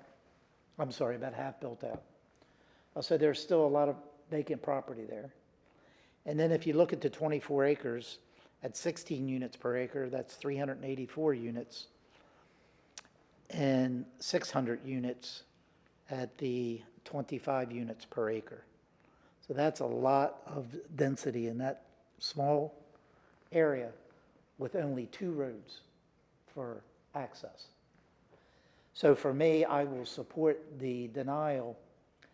Not necessarily, I'd much rather see a nice project there. You can still do a multifamily unit with probably 300 units. But I'm not in favor of the 25 units per acre, only because of the restrictive access. If it had more access than that, the canal going almost all the way around this thing really hurts the access. So for those reasons, I'll support the denial as well. I don't see any other lights on. With no other comments, Madam City Clerk, we have a motion and a second on the floor. Could you call the roll, please? Shepherd? No. Steinke? Aye. Welsh? Aye. Cosden? Aye. Cummings? Aye. Gunter? Aye. Hayden? Aye. I'm sorry, aye. Long? Aye. All right, that's 7 ayes, 1 nay. Motion to deny carried. Okay, we'll move on to item 10B, which are legislative public hearings. We have ordinance 79-23. Madam City Clerk, please read the title. Thank you. Good night. Ordinance 79-23, an ordinance amending the City of Cape Coral, Florida Comprehensive Plan by amending the future land use map from Pine Island Road District to single-family residential land use for property described as lots 46 and 47, Block 3623, Cape Coral, Unit 49. Property located at 1011 Southwest 4th Terrace, providing severability and an effective date. And we'll turn it over to staff. Good evening, Chad. Good evening, Mayor, City Council. For the record, Chad Boyko, Principal Planner with the City's Planning Division. This is Ordinance 79-23. This is a privately initiated small-scale future land use map amendment. The applicant is Synergy Homes, LLC. It is one parcel along Southwest 4th Terrace. It's a little over 10,000 square feet in size. It currently has access to utilities and is within the Urban Services Transition Boundary Area. And the applicant is seeking a future land use map amendment from the Pine Island Road District to the single-family residential future land use designation. So surrounding development really quick, to the north, northwest, northeast, you have primarily single-family homes. To the south, across Southwest 4th Terrace, you have one single-family home and then a plethora of undeveloped parcels. And then further down south, you have some undeveloped areas that are within the Pine Island Road District along Cetus Terrace. So if existing future land use for this property and then the property that is to the east of it and two properties that are located, two properties to the east, one property to the west, is the PIRD future land use designation. That is also replicated to the south across Southwest 4th Terrace and Cetus Terrace. And to the north, then you have a wide range of homes and parcels that have the single-family residential future land use designation. And then the applicant's request is to change this one parcel to single-family residential. Some quick findings of fact: it's undeveloped. There are single-family homes that are built to the north that are abutting this property. There's mostly undeveloped lots to the south with the PIRD and the corridor entitlements. The parcel has been mapped as PIRD since 2002, which was done at the outset of the Pine Island Road Master Plan that was conducted right after the year 2000. The site has access to water, sewer, and irrigation, and the applicant has requested this change in order to build a single-family home on this property. We looked at this per our comprehensive plan. We looked at the commercial siting guidelines. We found that the site only meets 2 of the siting guidelines: major intersection and compactness. There's 6 guidelines that it does not meet, some of those being adequate depth, access to a principal arterial, and some things that you tend to look at when you're looking at viable commercial sites. The site lacks depth, width, and road frontage, and while properties to the east and west could be assembled with this site, you would still have a lack of adequate frontage or depth for these 4 parcels. Even if assembled, you would only be around 1 acre in size with this, without adequate frontage along Pine Island Road, or really any arterial or collector roadway. You would still only have frontage on a local roadway for this property. The future land use map amendment and the rezone would allow for a single-family home, which staff finds is more compatible with that very heavily developed residential neighborhood that is located to the north. And staff does note that in previous years, if someone had come in for this future land use map amendment change to residential, and staff analyzed it and found that perhaps there was a more compatible land use of single family for those other properties that are to the east and to the west of this, we would have initiated sort of a change to take all 4 of those properties to single family residential. However, with Senate Bill 250, we do not have that ability to do so at this time. We have heard from some of the residents that are to the east and the west of this for those three properties within this block, and they have expressed an interest in coming in with a similar request if this were to be approved by council in the future. So our recommendation is that through analysis of the comprehensive plan and the land development code, staff does recommend approval of this change to the single-family residential future land use designation. Staff does note that the P&Z Commission heard this at a previous meeting and recommended denial of this by a vote of 6-1, and that denial vote would have kept this property as the Pineland Road District future land use classification. I'm here for any further questions. Thank you. I now open up public hearing. Is anyone wishing to speak on ordinance 79-23, please come forward. Seeing none, public hearing is now closed. Is there a motion to approve ordinance 79? Motion to approve. Second. Any council discussion? Councilmember Cosden. I just have a question. Please forgive me, but isn't this spot zoning? Staff doesn't find that it would be spot zoning because you do have the existing single-family residential classification that is abutting to this property. If this were, say, in the block that is to the south across Southwest Forest Terrace, and they were looking at one parcel in sort of a entirety of a block of Pineland Road District, then you may have some grounds to look at this as a spot zoning or spot land use. But since you already have a budding SF designation to the north, staff does not find that it meets that criteria of spot zoning or spot land use. Thank you. And so in that case, the analysis talked about why it's okay to do this here. Will we then be looking at all those other parcels in the block and do the same thing so it's consistent? Staff would, if this were to be approved by City Council, we have heard from the residents that are to the east and west of this abutting property. We would support a change to that as well. As far as the other ones, we don't really have a lot of leeway right now with Senate Bill 250 to change any of those properties back to residential, but something that we would look at we've looked at this, and it's been 20 years or so since it's been changed, and these sort of in-cap properties just really aren't a viable commercial opportunity the way they are, and it doesn't help the fact that they're also abutting some existing residential homes. So you would have first of all, you'd have an impact to those homes that are there, and then two, you would have pretty substantial buffering requirements for those properties that would make it even more difficult and end up with an even smaller building, and it would be real difficult to build something that would be attractive to commercial developers. Thank you. Councilmember Welsh. Thank you. Do you think that potential zoning on this property could be like a multifamily as more as a transitional from commercial to single family? Or do you think ultimately this would probably be changed back to single family if you were to look at it on a broader scale of that entire block? This property wouldn't allow for a multifamily zoning as it is with the single family residential land use. They'd only be allowed for the single family R1 zoning. Okay, but what Councilmember Cosden was saying is now that this one, would you then look at the rest of the block if we do allow this spot zone? So if you were to be taking a look at this block in general as a city planner, would you consider this more suitable for a residential multifamily low as more of a transitional space than going straight to single family, being that it's across the street from commercial or Pine Island Road District? Your personal opinion? I mean, it's possible. I think when you look at this in terms of trying to transition from some of those, the corridor zoning that is to the south there, I don't know that, usually when you're looking at broad scale efforts and you're trying to transition those, you could include some multifamily. The only issue is though with this is there's not a lot of size or depth to really you'd basically just end up more than likely with a couple of duplexes on these properties. So you don't achieve that really good transitioning effect with multifamily zoning as if you were able to have commercial to say like a low to medium density multifamily development, and then the single family, you just end up with a couple of duplexes which really have, more or less the same sort of impacts and benefits as single family homes in this area.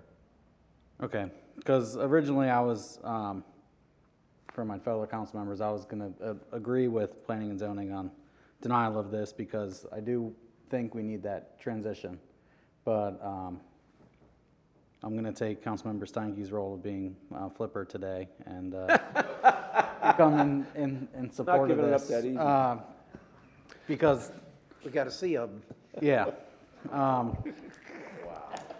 Yeah, like I said, at first I was thinking it should be something that would be multifamily or could be used as that, but after hearing explanation, thank you. Yeah, and real quickly, I mean, Councilmember Cosden, I know staff says this isn't spot zoning, I think it is personally. But with that being said, if you look at all of those lots on that particular side of the street there on Southwest 4th Terrace, this lot here is 80 by 125. It's a standard lot. Doesn't have a lot of depth. It's going to be tough to get any type of commercial over on that particular side of the street. If you look across the street, there's a possibility for some assemblage of properties. They're too deep, so I think there's a bigger opportunity for some commercial development. I personally believe that whole side of that particular street should all be single family. The complexity with Senate Bill 250 doesn't allow us to do that. So for that reason, I'll support the motion, only because if we took Senate Bill 250 out of the equation, I think we probably all come up with the same probably outlook on these parcels. So for that reason, again, I think it's spot zoning, but in this instance, I'll support this. Any other discussion? Councilmember Welsh? Yeah, one other question. In the Pine Island Road District, does it allow for mixed-use development? It does, yes. You can So do. in essence, yes. on this property, if they wanted to build vertical in that commercial district, they could have, let's say, a garage space on a ground floor, and the second floor could be a residential unit, It's possible. and then do that on an 80 by 125 lot. It would be, So if you you're could park lawn trailers, you could park construction vehicles downstairs, and then have multifamily or a single-family home above it. Yeah, on this piece of property with the size restriction that you have, the biggest thing that you would run up against would be where do you park your vehicles for the employees and for the residents that are on that. You just, when you're, you can go vertical and but you're talking about a piece of property this small, the ROI on it would be pretty low if you're trying to build vertical and try to get a few, vehicles and things like that and able to park them. It would be a tricky development on something that's this small. Yeah, because I know that council up here has stated we want to see some more vertical integration. So I'd be interested in maybe the city planning staff looking at what possibly could fit on these postage stamp lots that have been assigned to us in the city, of what we can go vertical with in some of these transition areas to allow a commercial or some sort of use on the bottom and then some sort of mixed use on the top. So that could be something for a CAL meeting later on, or even another meeting. So just a thought that popped in my head. Thank you. Okay, I don't see any other discussions. We have a motion and a second on the floor. Madam City Clerk, please call the roll. Shepherd? Aye. Steinke? Aye. Welsh? Aye. Cosden? Aye. Cummings? Aye. Gunter? Aye. Hayden? Aye. Long? Aye. 8 ayes, motion carried. Okay, move on to ordinance 80-23. Madam City Clerk, please read the title. Ordinance 80-23, an ordinance amending the City of Cape Coral, Florida Land Development Code, Article 5, Development Standards, Chapter 2, Accessory Structures, by amending Section 5.2.1, General Requirements regarding marine improvements and boat canopies, and Article 5, Development Standards, Chapter 4, Marine Improvements, by amending Section 5.4.1, Purpose and Intent regarding the construction of marine improvements and boat canopies, providing severability and an effective date. Okay, I'll turn it over to staff. Good evening, Mayor, council members. For the record, Mike Struve, Planning Team Coordinator with the Planning Division.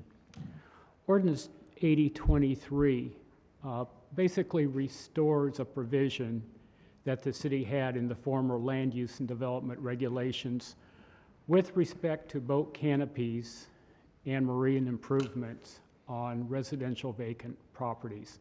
And this ordinance would allow now property owners with residential unimproved sites to apply for and receive building permits for marine improvements as well as for boat canopies.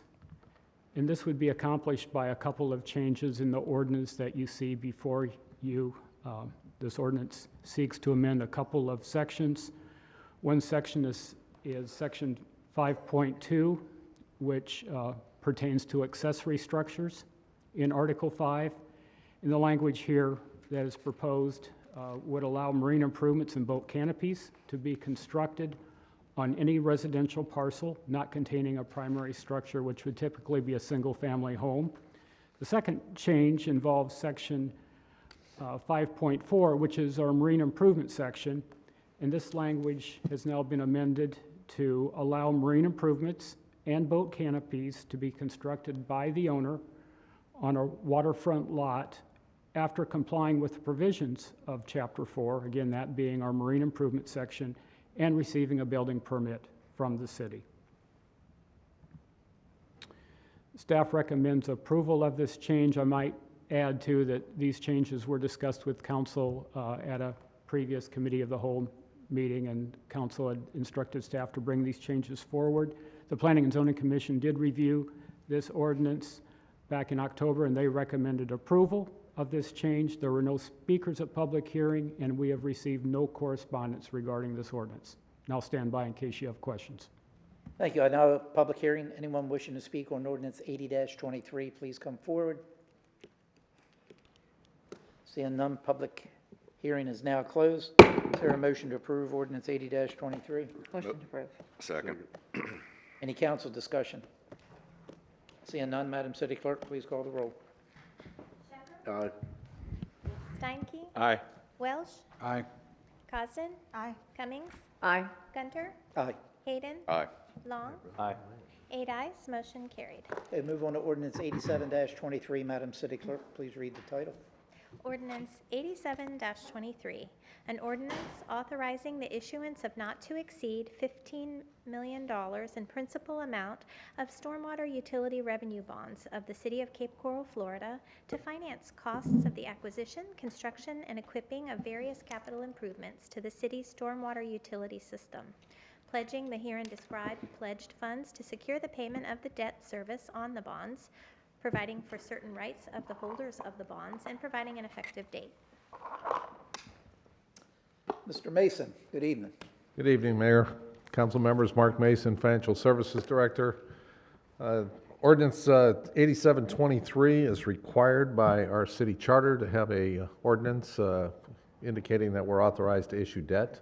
At this point, the ordinance was written to allow for $15 million in aggregate principal for the stormwater portion of the Northwest Utility Extension Program. And at this point, and I'll go into a longer presentation for the next part, which is the resolution. So I recommend approval of this ordinance.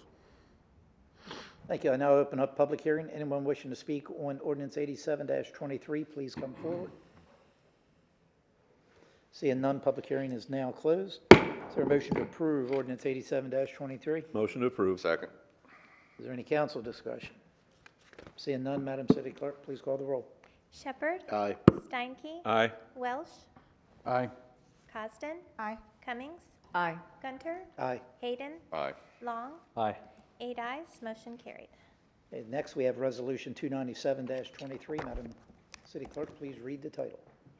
Resolution 297-23, a resolution of the City Council of the City of Cape Coral, Florida, providing for the issuance of not exceeding $15 million in aggregate principal amount of City of Cape Coral, Florida stormwater utility revenue bonds, Series 2023, to finance costs of the acquisition, construction, and equipping of various capital improvements to the city's stormwater utility system, providing for the issuance of additional stormwater utility revenue bonds from time to time for the principal purposes of financing and refinancing costs of the acquisition, construction, and equipping of various capital improvements to the city's stormwater utility system, providing for the rights of the holders of such bonds, providing for the payment thereof from the net revenues of the stormwater utility system, and certain other monies, making certain other covenants and agreements in connection with bonds issued hereunder, authorizing a negotiated sale of the Series 2023 bonds, delegating certain authority to the city manager and the financial services director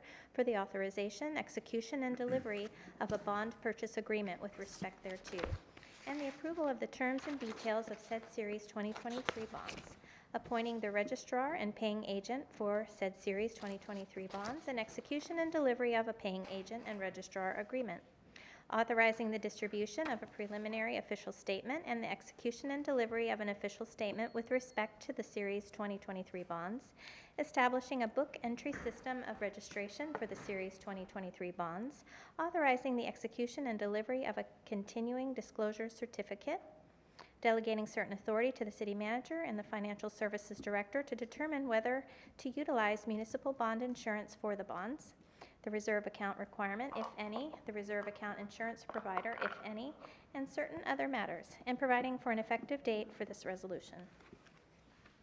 Mr. Mason. Yes, Mayor, council members, Mark Mason, Financial Services Director. This resolution is also known as a master resolution for the stormwater system. This will be the first time that we've issued bonds on the stormwater enterprise system at least since I've been here, and I don't believe that we ever did prior to 2000.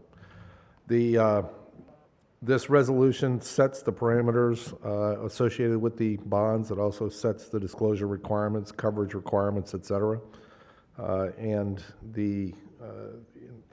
so we're looking at a 20-year bond, 20-year debt for approximately $11.9 million, which is the project fund proceeds associated with the actual amount that will be used for the construction of the stormwater system within North 1 West. The remainder of the cost is cost of issuance. Right now, we're looking at an estimated interest rate of 5%. One of the nice 5%. One of the nice things about this bond issue and setting the tone for stormwater throughout the remainder of the UEP area is we start out with a Moody's rating of A small a2, which is equivalent to an S&P rating of AA, which is a very good starting point for a rating for a first-time bond issue. The interest rates, they are subject to change, will be in the marketplace in about 2 weeks. We'll issue the POS next week, and then we'll price the bonds the week of November 13th, and with closing scheduled for November 30th. And we recommend that the council approve Resolution 297-23. Thank you. I'll now open up public hearing. Anyone wishing to speak on Resolution 297-23, please come forward. Seeing none, public hearing is now closed. Is there a motion to approve Resolution 297-23? Motion to approve. Is there any council discussion? Seeing none, Madam City Clerk, please call the roll. Shepherd? Aye. Steinke? Aye. Welsh? Osden? Aye. Cummings? Aye. Gunter? Aye. Hayden? Aye. Long? Aye. 7 ayes, motion carried. Thank you. Thank you, Mr. Mason. We'll move on to item 10C, introductions. Resolution 285-23. Madam City Clerk, please read the title, set the public hearing date. Resolution 285-23, a resolution providing for the vacation of plat for a portion of the Barbizon Canal right-of-way and underlying easements located adjacent to lots 12 and 13, Block 196, Cape Coral, Unit 3, providing for the vacation of plat for platted easements associated with lots 12 and 13, Block 196, Cape Coral, Unit 3, property located at 118 Southwest 58th Street, providing an effective date. The public hearing will be November 15th, 2023.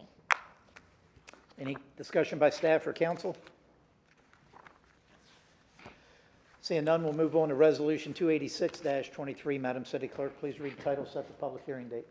Resolution 286-23, a resolution providing for the vacation of plat for platted easements lying in lots 55 and 56, Block 1999, Cape Coral, Unit 28, property located at 1420 Santa Barbara Boulevard, providing an effective date.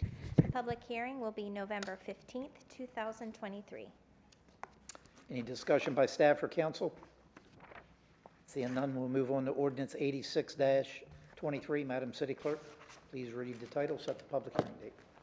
Ordinance 86-23, an ordinance amending City of Cape Coral, Florida Ordinance 61-23, which amended Ordinance 32-23, which amended Ordinance 4-23, which amended Ordinance 81-22, which adopted the City of Cape Coral operating budget, revenues and expenditures, and capital budget for fiscal year 2023 by increasing the total revenues and expenditures by a total of $48,013,612, providing for severability and an effective date. The public hearing will be November 15th, 2023. Any discussion by staff or council? Seeing none, we'll move on to ordinance 89-23. Madam City Clerk, please read the title, set the public hearing date. Ordinance 89-23, an ordinance amending the City of Cape Coral, Florida official zoning district map of all property within the limits of the City of Cape Coral by rezoning property described as lots 12 through 16, block 3100, unit 62, Cape Coral subdivision, from commercial to residential multifamily low zone. Property is located at 1917 Southwest Santa Barbara Place, providing severability and an effective date. The public hearing will be November 15th, 2023. Any discussion by staff or council?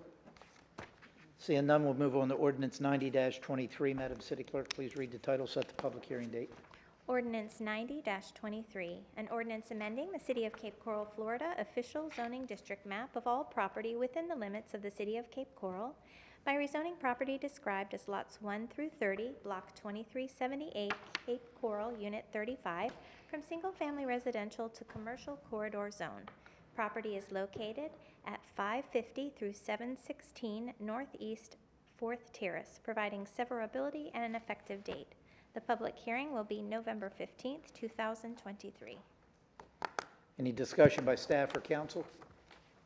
Seeing none, we'll have to move on to ordinance 91-23. Madam City Clerk, please read title, set the public hearing date. Ordinance 91-23, an ordinance amending the City of Cape Coral, Florida official zoning district map of all property within the limits of the City of Cape Coral by rezoning property lying in Section 29, Township 43, Range 23 East, Lee County, Florida, from single-family residential to residential estate zone. Property is located at 3130 Freedom Acres East and 3018 and 3040 Freedom Acres West, providing severability and an effective date. The public hearing will be November 15th, 2023.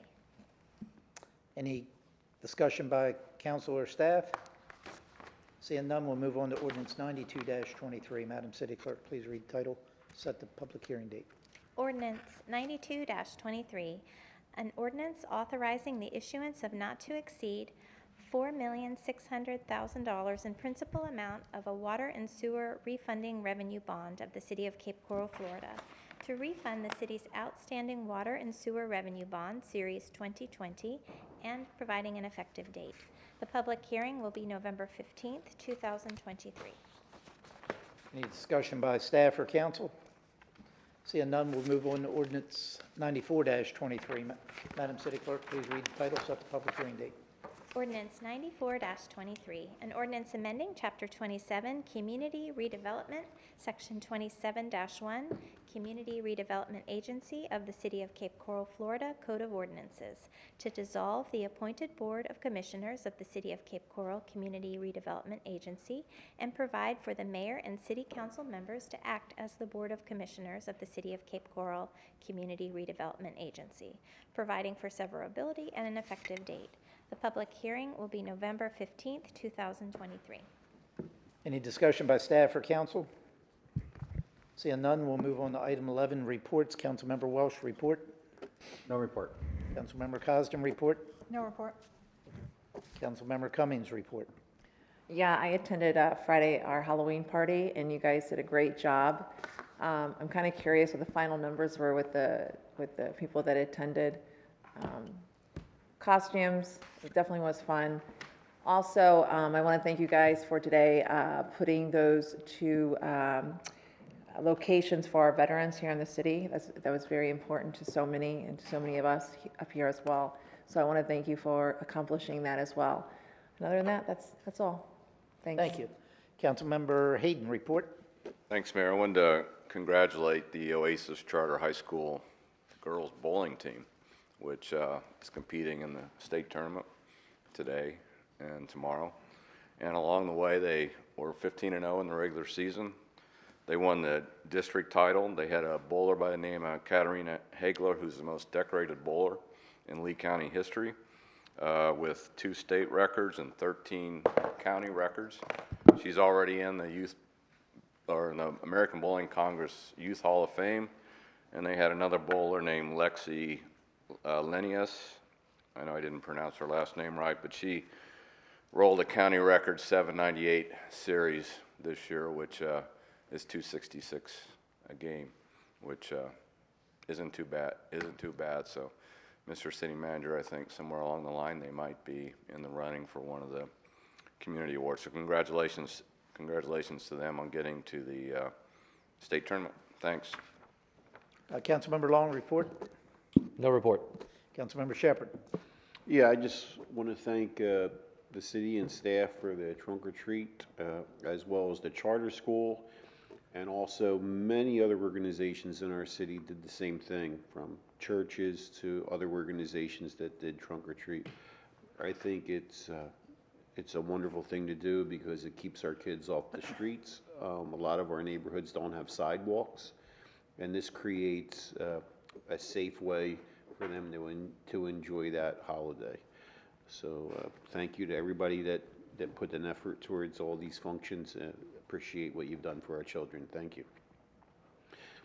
Councilmember Steinke, report. Thank you. On the 19th, I attended the Bimini Square groundbreaking. That's going to be a fabulous development and a great addition to our city. The 26th through the 28th of October, I attended and graduated from the Florida League of Cities Institute for Elected Municipal Officials, Part 2. Today, I was at the dedication for our veterans parking spaces. I agree with Councilmember Cummings. It's certainly the least we can do for those that have served for us is to give them a little bit easier access to our building to conduct the business they need to. And I just wanted to say hats off to city staff for putting together events like that, like Bimini Square, and like the dedication of the parking spaces, and also for just the absolute diligent effort that has gone into getting the approval for the renourishment of our Yacht Club Beach. So the sand has already begun being delivered. I went down to check on the progress of that over the weekend, and that is progressing at rapid speed. So thank you to city staff for doing all that was necessary to get all the T's crossed and I's dotted for that to happen, and then being so ready that once the nod was given, that we were ready to go into action at a moment's notice. And so thank you for doing that, and we'll really look forward to the official reopening of the park. So thank you. Yep. A couple things before I get into my report. I wanted to talk to council regarding, as we all know, that we had passed a ordinance to restructure our boards and committees. And on that particular ordinance, it was noted in there that on December the 6th, that we would be doing the reappointments or appointments on those particular boards. I wanted to ask council if December 6th, I believe, is a regular meeting. Is that correct, Madam City Clerk? Yes, Your Honor. So the question that I want to ask council, would you prefer to do all of those appointments during the regular meeting, or would you prefer that particular day to possibly have a special meeting at 2 p.m.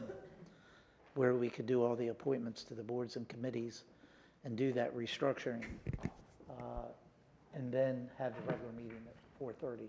So I wanted to open up the council. I thought it would probably be in the best interest to do the 2 o'clock, but I will leave it up to a council majority decision. I'm for that. 2 o'clock? Yeah, 2 o'clock. What day was it? December 6th, it's a regular council meeting. We have a 4:30 p.m. council meeting. Yep, I'm okay. I'm good. Everybody's good? I think we need a motion for that special meeting, and I see Mr. City Attorney. Mayor, I thought that based on the turnaround time, I thought that maybe you were thinking December 13th. I was, but the city clerk had Okay. pointed out to me today that in the ordinance, it says December, I just read it now. It's the first meeting in December. Which is So December 6th. December 6th. so that's why I changed my position. Understood. And just so you know, she's already advertising the position. Madam City Clerk, I'll let you elaborate on that. Sure. We placed ads in the Breeze. When I say we, I mean the city clerk's office for the audit, affordable housing, CDBG, and planning and zoning. And the Charter School Governing Board placed their ad as well on the 25th in the Breeze. And we have some recurring times in the Breeze. It's on our website as well as the charter schools is on their school websites. And social media postings, Facebook, Twitter, and Instagram have been done, and I'll be emailing the vacancy link to a list that I keep of people that weren't necessarily appointed the first time around for boards, but they've been expressed an interest in volunteering in the future. So we have excessive amounts of efforts to get that out there. We have also reached out to all of the existing seated positions with a plan if they decide they would like to reapply, and it's in the works. Okay, so do we have a motion to have a special meeting on December 6th at 2 p.m.? I'll make that motion to have the special meeting on December 6th at 2 p.m. for the reappointments to the boards. Second. Any other discussion? Madam City Clerk, please call the roll. Shepherd? Aye. Steinke? Aye. Welsh? Aye. Cosden? Aye. Cummings? Aye. Gunter? Aye. Hayden? Aye. Long? Aye. 8 ayes, motion carried. Okay, next thing I wanted to bring up before my report, as you all know, Mr. Vince Cantera, his last day is Friday. He's been with the city for the last 10 years. I know he was in the meeting earlier today. I was hoping, or earlier tonight, I was hoping he'd be here, but I just wanted to thank him for his service for our city over the last 10 years. You know, being in the community development services, you look back over the last 10 years, how our city's grown. He's had a lot on his plate, so I just wanted to formally thank him for his service to our city and wish him well in his future endeavors. I also wanted to thank all staff, including communications. Like you heard, Trunk or Treat was another great success again this year. We're still trying to figure out who Batman is, but we'll come up with that. But I think was it Capital Improvements? I think won the best award. So congratulations to them. Also wanted to thank staff on. What are you shaking your head about? Our auditor back there is somehow upset by the results of that competition. So. Okay. Another satisfied customer. I know. Yeah. Probably a results auditor. But I did also want to mention the beach. You know, we just got the Army Corps permit, I believe last week. So we moved quite quickly on that. I wanted to thank Mr. City Manager, all staff, for getting that quick turnaround. I know we all been eager to get that completed for our residents. So I'm really looking forward to the opening next week so we can get that back open. And as far as reports, attended the groundbreaking along with other council members with the Bemney Square project. Again, I think that's going to be a transformational project down in the South Cape. Attended the MPO meeting. Also was a guest speaker, provided a proclamation for the 38th annual opening ceremonies for Oktoberfest and tapped the first keg. Another great event that they put on again this year.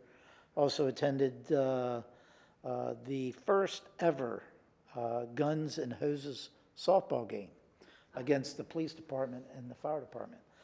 I will be bringing this up probably at our next meeting as well, but I wanted to congratulate first off everyone that played, the fire department and the police department, and the police department. They played a total of 4 games, and I believe that I had asked the chief this today.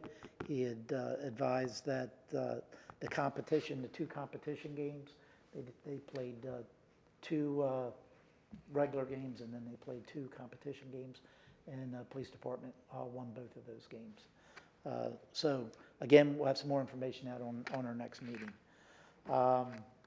Also, I attended the annual Lee County legislative delegation meeting, spoke on behalf of City Council and City of Cape Coral, thanking them for the appropriations, the $17 million in appropriations that we got last year, and look forward to working with them for the appropriation requests that we have for this year as well. And again, you know, I think you got to give credit where credit's due. I want to thank the city manager for the idea of the veterans parking spaces here at City Hall. It was an honor to have that dedication ceremony today, and anytime that we can recognize our veterans for their service and the sacrifices that each one of them have made for our country, it's a good thing. So thank you for that idea. You know, I think it's fitting for that and our Purple Heart space that we have here at City Hall. So that's all I have. Mr. City Attorney, report. Nothing to report publicly. Mr. City Manager.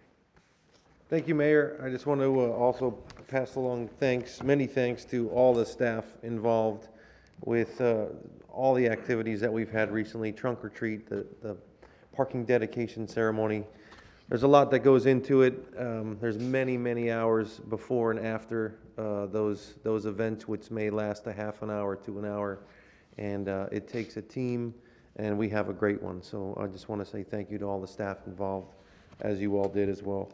I got a couple announcements for some upcoming events that you all may like to participate or put out to the community. We are going to have a bulk and household chemical waste collection Saturday, November 4th from 7 a.m. to 11 a.m. at City Hall, 1015 Cultural Park Boulevard.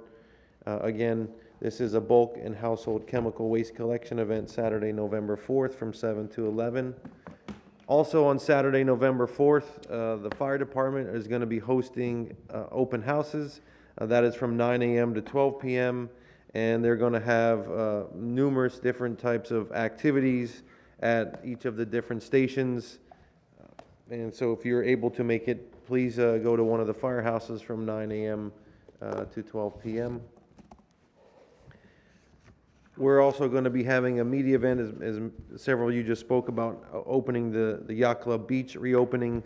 That's going to be next Thursday at 12:30, regarding the reopening of the park and what it took and what we had to go through to get to that point. And then lastly, we're going to have a Veterans Day Parade November 11th at 11 a.m. Cape Coral Parkway, marching west from Cape Coral Street to Chester Street. So if you can attend that event, that'd be a great way to show support for our veterans in the community. That's all. Thank you. Time and place of future meeting. We have hold on, I got Councilman. Mr. Mayor, if I could, actually, there was something I wanted to bring up, if I could go out of turn real quickly. This past legislative session, the Senate, or the state had passed HB 657, which allows for the implementation of speeding cameras in school zones. And apparently the lessons learned from previous red light camera installations are being adapted to be implemented in school zones, which of course the main point being safety for school children. And so what I would be doing is asking one of you to provide me a second to work with staff and bringing forth some information to you guys on ACAO about instituting something like that if it's viable for some of our situations. It's a small fee. I mean, it's more oriented towards safety and notice and education. I think it's a $100 civil penalty, so it's not something that's going to break. And it only is implemented, I believe, for those that are speeding in excess of 10 miles an hour over. I'll second it. So it's just something that I'm curious about. I would like to look into a little bit more and need a second. So I appreciate that. Okay. I'll second it. All right. All right. So time and place of future meeting. We have a committee of the whole scheduled for Wednesday, November 8th, 2023 at 9 a.m. here in council chambers. Is there a motion to adjourn? All in favor say aye. Aye. Any opposed? Meeting adjourned.